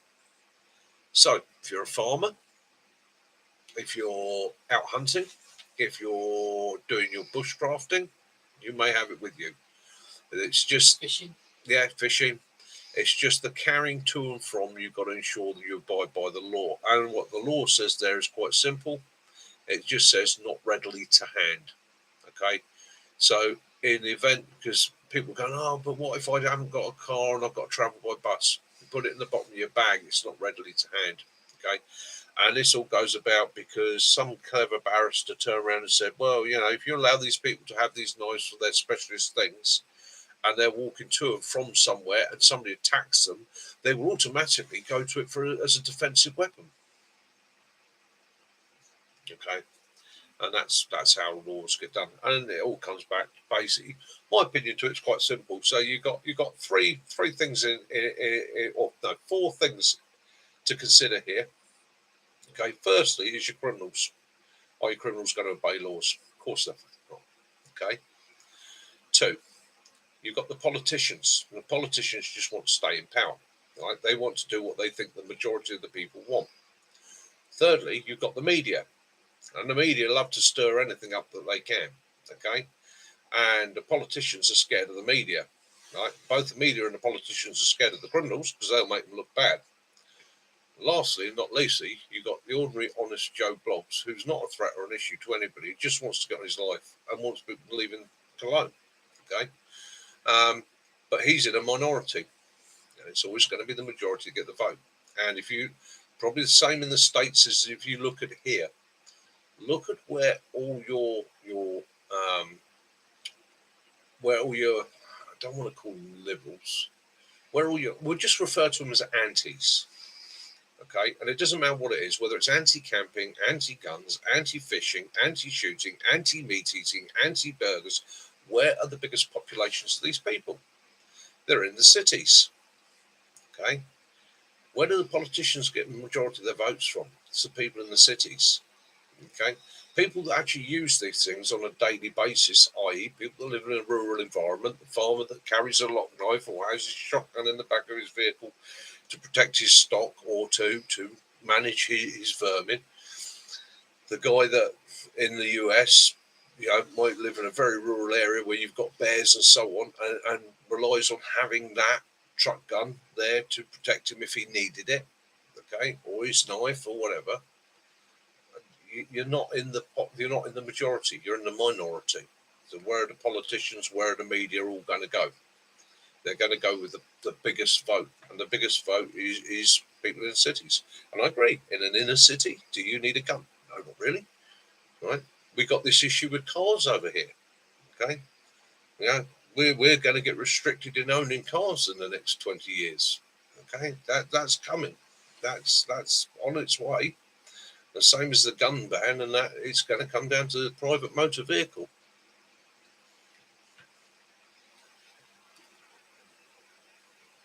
Yes, anyone would like to join the Hampshire Hog Hunters Club? It's on Facebook. I'll give you. I will give you a very good statistic, Dog Dad. Okay, the country with the highest number of guns owned per head per capita in the world is Switzerland. Switzerland also has the largest number of gun clubs of any country anywhere in the world. You literally cannot travel more than 20 miles in Switzerland without coming across a gun club. Okay. It also has the lowest gun crime rate of the world. The difference being every single one of these guns is an issued weapon. It is issued by the government when you do your national service at the age of 18. And it's yours to take home and train with on a regular basis, because every man jack of you is a reservist and can be called on the defence of Switzerland if required. Now, it's all education, my friend. It's all education. Common sense education.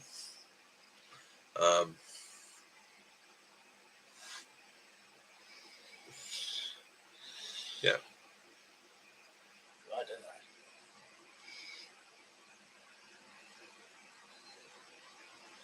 Yeah.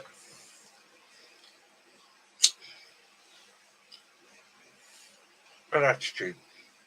Yeah, it is attitude. Education and attitude. I will give you that. Don't get me wrong, I like some of the UK laws. I like the UK gun laws.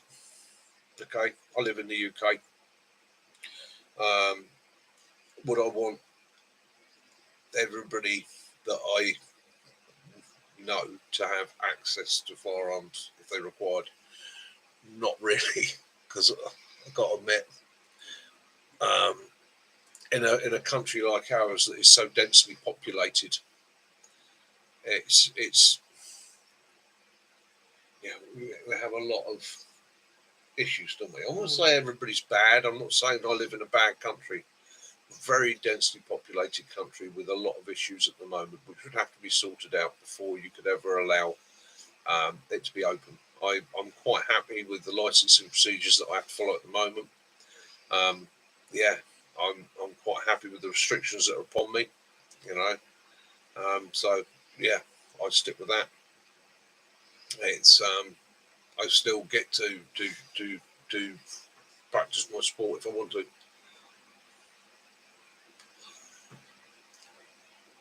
Yeah.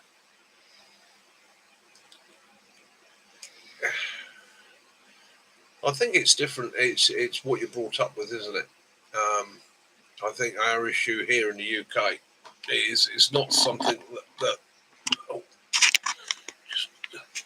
it's not something that people are used to. It's not, and I think what would happen is there would be problems. When people are brought up with firearms or they're brought up with knives and that, then they understand them and they're responsible with them. And I think if you suddenly allowed it in the UK, there would be a lot of lunacy. Because you only got to go look on YouTube and you see the youngsters with their pistols and they're pretending to be gangster, and then they shoot the ceiling or shoot the walls or shoot themselves. I mean, I think that's in a minority, but I think in the UK, if you suddenly allowed that pretty much everybody have it here, there'd be an issue.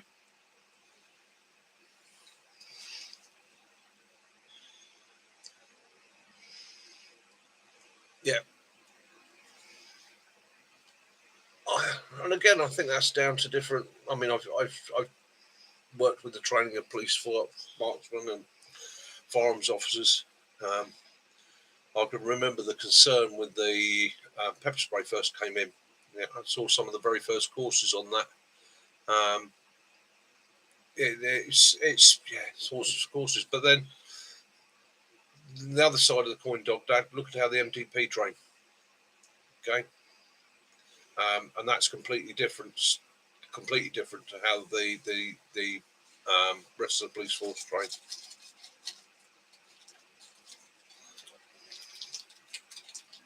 Oh, always teach you, my friend. Always teach you. My father taught me. Bad man wants to do a bad thing, he will do it whatever comes to hand. Okay, that's a gun, a knife, hammer, stick. They're all inanimate objects. They have no thought, no ability, no consciousness of their own. It's the thought behind it. And it's a difficult one, really, isn't it? It's so. Anything can be used as a weapon. Yeah, you can see my wall behind me. You can see the number of knives I've got. I wouldn't say I'm a knife collector. I probably possess and own somewhere around 10 or 15 what I call good knives. I've made knives. I have a life of a love of. Good night, Tracy. Sleep tight. Don't have nightmares. Yeah. Well, a pencil's probably the worst weapon of them all, isn't it? Or the pen. Mm-hmm.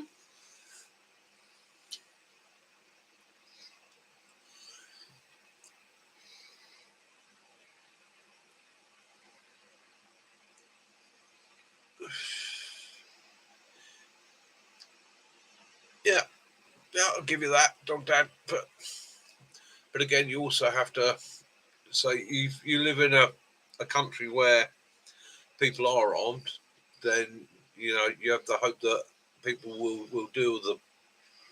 Any new movies watched? You know what? What have we been watching this week? 9/11. 9/11 Lone Star. Yeah. That was a bit of a giggle. Quite enjoyed that. Bit of nonsense to keep us going. Movies I've watched this week. Have I watched any movies? Have we watched any movies? We haven't watched any movies this week, have we? We haven't really had time to, have we? No, It's been sort of quite late. Yeah, so, movies we haven't watched. Novies, we don't really have supermarket things here. In the UK, we don't really have supermarket shooting, do we? No. It's yeah. Can't compare the two. No, well, that's the difficulty, isn't it? It's a very difficult comparison to make in the fact that in the UK, Of course, you watch Debbie. I'm sure you've run that Debbie Does Dallas movie to death, Mac. You wear that VHS Sopranos, I did out. try Sopranos, couldn't really get into that. Yeah.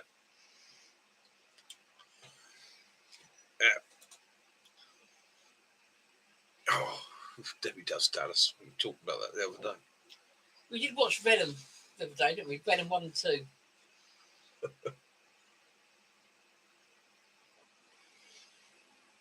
Lost me there, stuck together with sellotape. Oh, the VHS. Yeah. I haven't thought of that for years.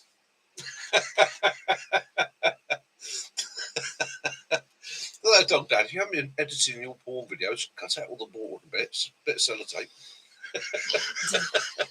God, that was a good old days. Who remembers your music tape breaking and sitting there with your bit of sellotape, trimming it down, pulling the two edges together, sticking it back together.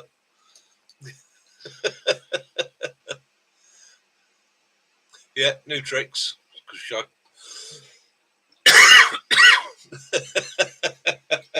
Look at the back. So there you go. Modern technology is great. Yeah, you snap your DVD, that's it. It's done. Your CD, snap it. It's done. Now, old C90 tape, you snap that. Yeah, you edit it down yourself, modify it. Get halfway through a song and it cut to halfway through the next song. And you could run the tape to death. Or you'd stretch it and it would speed up. Oh, Blackadder, yeah. You got to have a bit of Blackadder in your life. I do like the one where is it World War One? They're going to go for the trenches. Yeah. He's the cook rat. Yeah. Ratatouille. A ratto van. Yeah. There's a rat and a van. It's a rat-a-van. You're not going to feign madness by putting 2 pencils up your Yeah. nose. A pencil up each nose, dibble. Ab fab, yeah, it was another good one.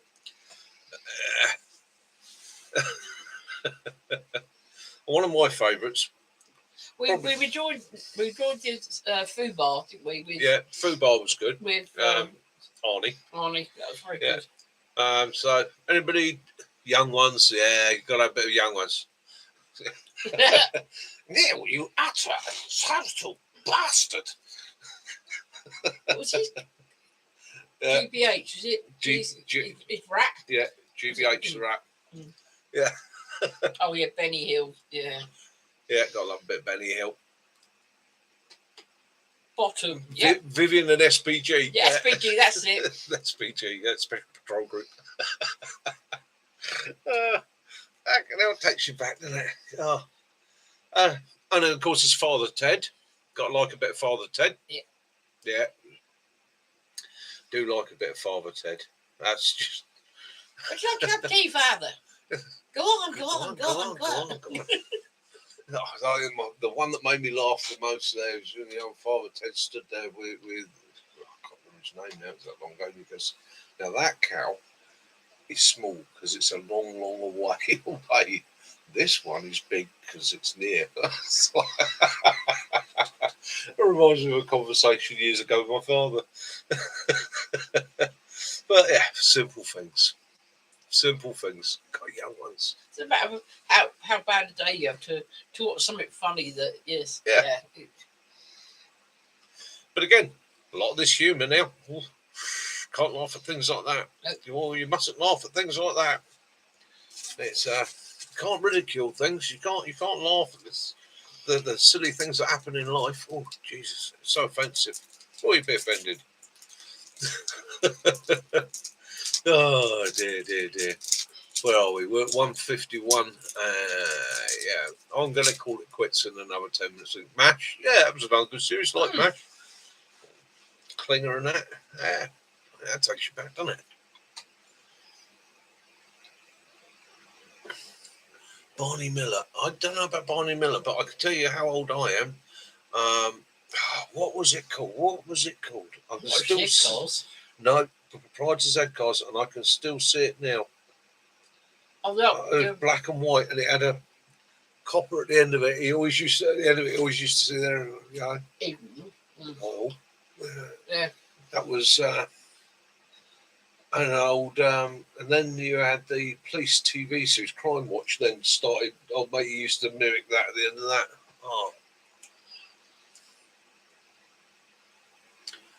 Oh dear.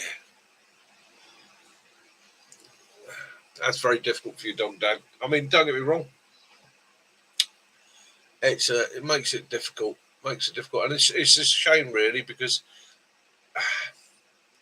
people aren't allowed to laugh anymore. And I think for a lot of people that have issues, if they were allowed to see it, that's it, and understand it, Dixon and Doc Green, that was it.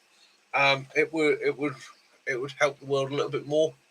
We're so caught up on being careful not to offend, but it's aren't we better off teaching people not to be offended, if you know what I mean? It's like that military thing, you know. You're going to get shouted at, lads, but at the end of the day, don't take it personally. I like Hawaii 5-0. Yeah, I remember when nicknames, and it's even worse now. But nicknames, God, you walked in, so it was like, again, he's Ginge, okay, he's Chalky, and all these things, Jock, Paddy, and nobody took it to heart. Nobody ever took it to heart, did they? It was just the way it was. But now everybody's so quick to be offended by stuff, and it's a shame, because the people that are offended, don't get me wrong, if it's meant as a derogatory or demeaning or in a hurtful way, then it is wrong. However, half the time it's not, and it's just a bit of a shame, really. Yeah. And again, see, ripping on people, there's ripping on people, and there's ripping on people. There's humour amongst mates, humour amongst people that know one another. There is being able to laugh at one another. It's like me. You know, It's like I'm trying to serve pints, you got and a certain Mac decided that he was going to get me with a fire extinguisher. Yeah, you know, it's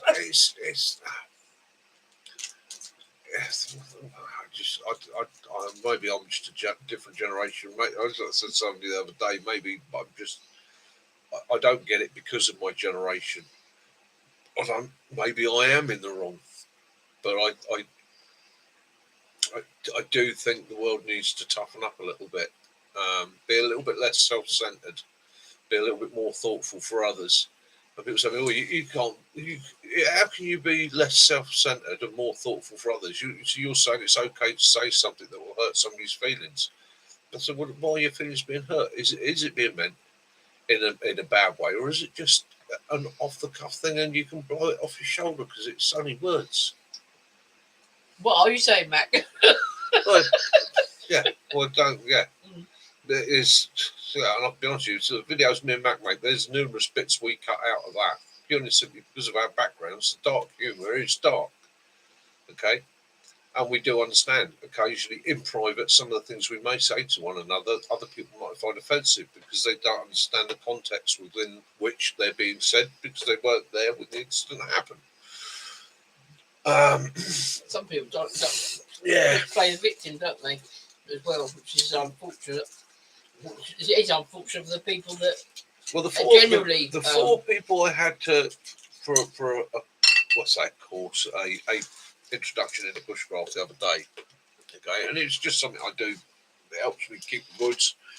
So I go up and I'll go and do a talk, and I start getting my kit out. And one of the things I pulled out quite early was my Leatherman, and one of the women she went, "Oh, you've got a knife," and it took me 30 minutes of explaining and then getting all the other knives out and showing the uses and how they were used, why they were used, and what they were for.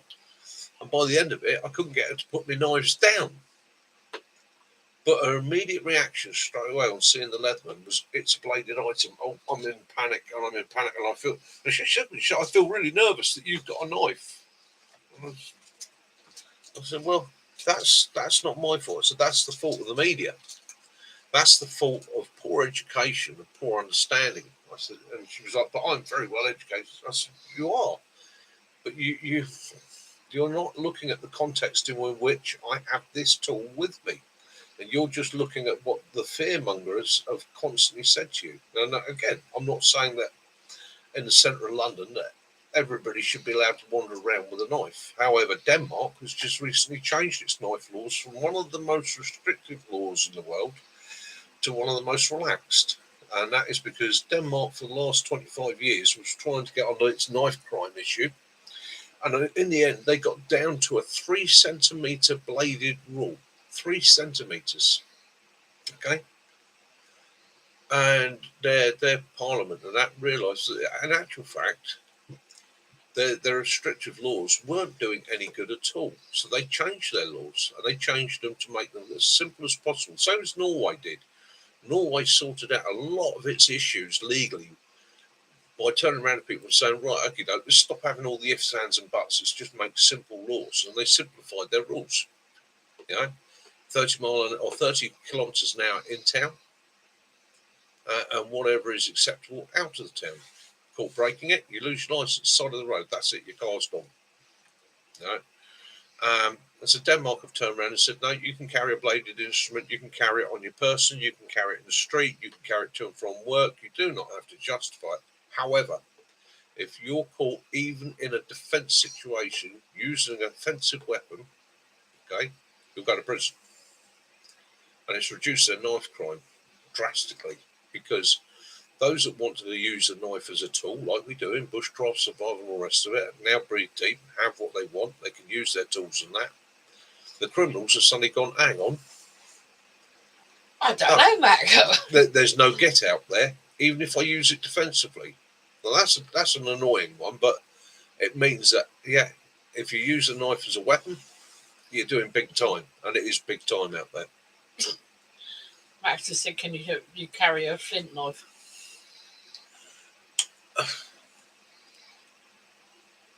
Yeah, you can't, because it's a bladed article, isn't it? Yeah. They don't refer to it as a knife. It's a bladed article, and I suppose you could. Yeah, tactical pens. So tactical pens. Right, tactical pens in the UK. If you were stopped, and I got into it because I've been looking at buying one, and I was like, so what is the rules on this? Lawyers, barristers, solicitors, lawmakers, they're all clever. If I buy a tactical pen and I'm stopped by a police officer and it doesn't write, okay, so firstly, it's a pen, so it's got to be able to write. 2, if it's a metal pen and I'm stopped and I'm asked, what's this for? It's a pen. It's a metal pen. Yes, it means it won't break. It's a nice sturdy pen. I'm not going to bend it or break it.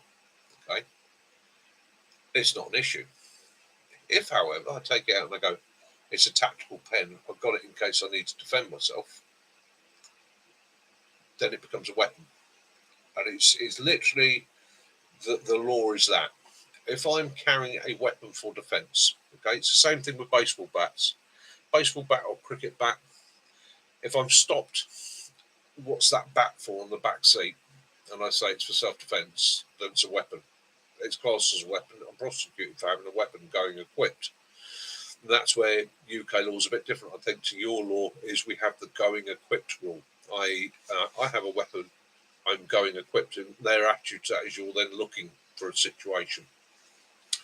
Whereas if I get stopped and I've got the cricket bat and the cricket gear in the back of the car, what's that for? I play cricket. Okay, no, not a problem, not an issue. So again, it's that going equipped. 6-inch nails. Okay. Yeah, you go anywhere you like in the UK, carry a pocket of 6-inch nails. If you stop, why have you got 6-inch nails? Because I'm taking them home and going to do some work with them. Okay, no, it's not a problem. It's a 6-inch nail. Why have you got 6-inch nails in your pocket? Because I might need to defend myself. It's good against vampires, right? It's the weapon. You're going equipped. You're going to get into trouble for it. Okay, so it's a lot of it's down to the context of why you have the item with you. And the same thing going back to the knife law. It's not illegal to have a sheath knife. It's not illegal to have a locking knife. It's the context and the reason for which you have it. Crowbars, yeah, going equipped. Crowbar in the boot of the car can still get you into trouble because you're going equipped to breaking and enter. You will brace sometimes, can't you?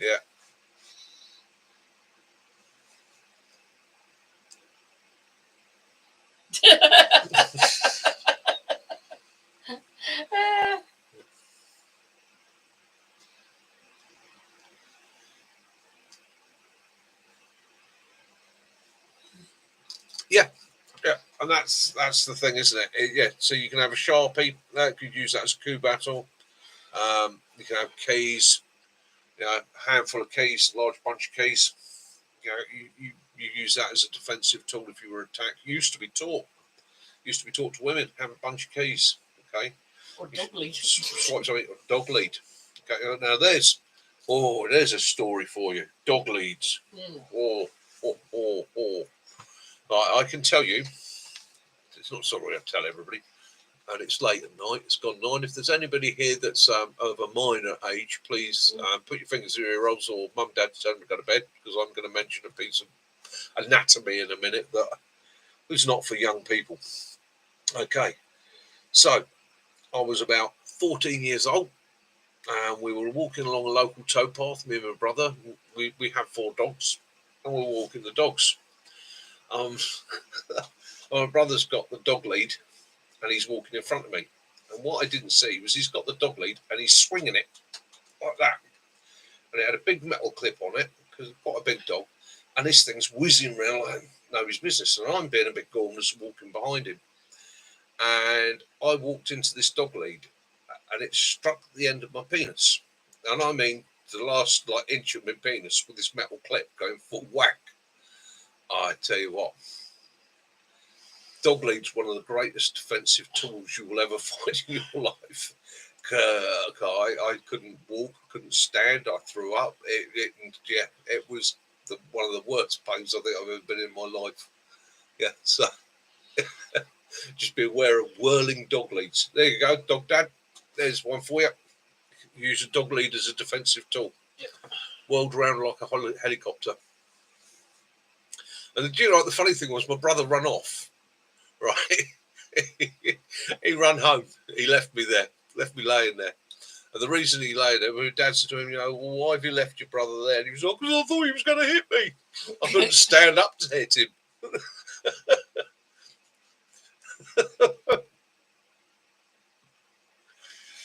Yeah, so I've always been a bit wary of people with dog leads ever since. But again, isn't that right? As we said right at the beginning of this conversation, anything is a weapon. Anything is a tool. If you're that way minded, bad people do bad things. Yeah.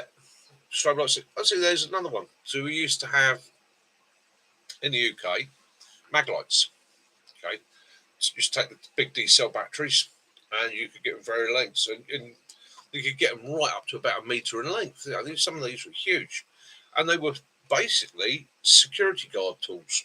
Okay, these were got a lot of security firms would issue them to the guys, 6-cell mag light, purely simply because you're walking around a building site in the early hours of the morning. You need a torch. 2, if you were attacked or something happened, you had something with which you could defend yourself. Okay, they're now an illegal item. Right, if you carry a mag light as a you can have the mag light, but only as a torch. But if you use it in a violent confrontation, you're in trouble. Newspaper, rolled up newspaper, yeah. That's one I've come across before. Roll up a newspaper, and you can use that to jab with. Broom handle or broom. It's like, somebody once said to me, "What would you keep by your back door?" And I said, "Well, I don't keep anything by my back door. Don't need to. I'm a big lad and I've got a dog." They said, "Well, what would you keep by your back door?" And I said, "Well, if you lived somewhere that you were maybe a bit nervous, what I would suggest you keep by your back door is a broom." And they said, looked at me and went, "A broom?" I said, "A broom." I said, "A broom. It's got at least a 2-metre handle on it, and it's nice and thick, and it's fairly strong. And at the end of the day, you can push somebody out the door with it. You can use it to keep the distance."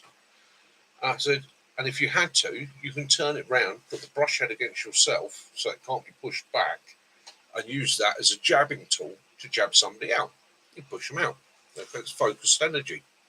It worked quite well. And then I turned around and said, "I can't really see somebody in a court of law getting away with saying he attacked me with a broom, Your Honour, because I've never heard of anybody being broomed to death." Yeah, dirty face. I've got my walking stick. This is a metal one though. Yeah. And if I nice, really solid plastic handle, I can get quite a swing on that. Fire extinguisher. Yeah, fire extinguisher. I mean, I'm not on about beating people to death with a fire extinguisher. Both me and Matt, now a very, very good friend years ago, we used to work in the door industry, and a very good friend of ours was actually assaulted by somebody with a fire extinguisher. They belted him on the back of the head. Cowardice, absolute coward fucking thing to do. But again, if you've got a car, have a fire extinguisher in a car. If you need to defend yourself, give somebody a squirt in the face with it. Okay, it's not something that's going to kill them. It's not somebody that's going to fucking be an offensive weapon that could lead to a loss of life. But I tell you what, it will knock the fight out of them straight away. Powder fire extinguisher in your face, that's it. You lost the ability to breathe, see, act, move, smell. Okay, you created a cloud. You've knocked them for 6. Even a carbon dioxide fire extinguisher in the face will knock the wind out of somebody almost straight away. You use a mop. Yeah, I did see that, John. I did, and yeah, personally,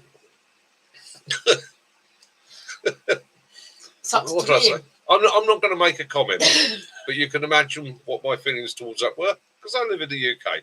I can't justify the beating of a man on the ground. I can understand it though. No, not to be crossed. Yeah. Well, that's my 2 hours and 9 minutes, guys. I said I was going to wrap this up a little while ago. Chaps, ladies, gentlemen, whoever. Yeah, exactly, John. Yeah. De-escalation and escapes, absolutely fantastic. And a good powder fire extinguisher kept in the door pocket of your car. Brilliant. Dog Dad, wonderful having you on tonight. Yeah, crack on. Look forward to seeing the next video. Take it easy, my friend. Me and Mac are down in Dartmoor this week. We're going to be down there having a bit of a camp. So the video this week might be a bit late, guys. Just to give you a heads up, it might be Friday evening. It will be. I will get one up as soon as I get back. New bits of kit that I've picked up recently for myself that will be coming up on future videos. So I've picked up a hot tent, a little hot tent to try out for the winter, because I'm thinking winter's coming. Okay, and I had the chance at a hot tent, so I grabbed it. I've also picked up a one Tigris hammock and an underquilt ready for the winter. So that's me sorting it out, and that's my tip to you guys. At the moment, we're in midsummer. The winter kit is cheap. All right, start grabbing your winter kit now, and then when all the prices shoot up in another 2 months' time, you've already got it. Okay, but take it easy, be safe, have your adventures, have your fun, be good. Keep your fingers crossed for me and Mac out in the wars that neither of us get carried off by one of the beasts of whatever, or hairy hands. Yeah. I might hear Mac whimpering as he gets dragged off by some vampire maiden out on the moors, or some wild bear.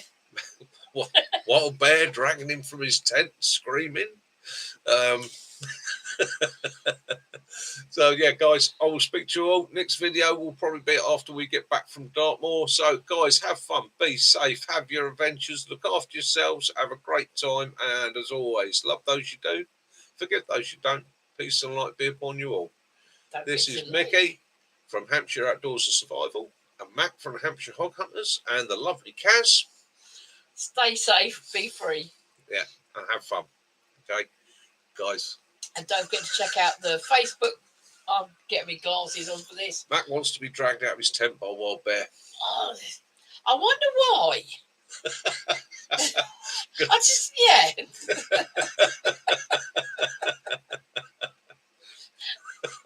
But also check out the Hampshire Hog Hunters on Facebook. I'm there with Mac, and it's like-minded people who are able willingly to give up. They're all their knowledge that they have as well. So yeah, Hampshire Hog Hunters is an absolute wealth of people. Anything you want to know, go and join it up yourself. You've all got knowledge, you've all got information. Go join up. It's becoming a place where people can go to do research, they can ask questions and that. But it's also where like-minded guys can post their stories, post their adventures and that. It's like, Derek, you guys out there, get onto it. At the end of the day, you can post bits and pieces on there. That'll lead people to your channel as well. We'll share the information. Guys, stay safe. Nice to see you again, Q. Bye. How you doing? All right, mate. There's one right at the beginning of this, Amanita phalloides in Australia. It's been a nasty case down there. The old death cap. Yeah, it's can't say too much about that one because we're not sure whether that was an accidental or a possible murdering yet. But there we go. Hugh, stay safe, be good, my friend. And yes, autumn is coming. I will be contacting you, looking at coming down to your end with Mac. Maybe having a look into the fungal world and learning a bit about my sealing myself. Anyhow, guys, that's it. I need the loot. I want a cup of tea.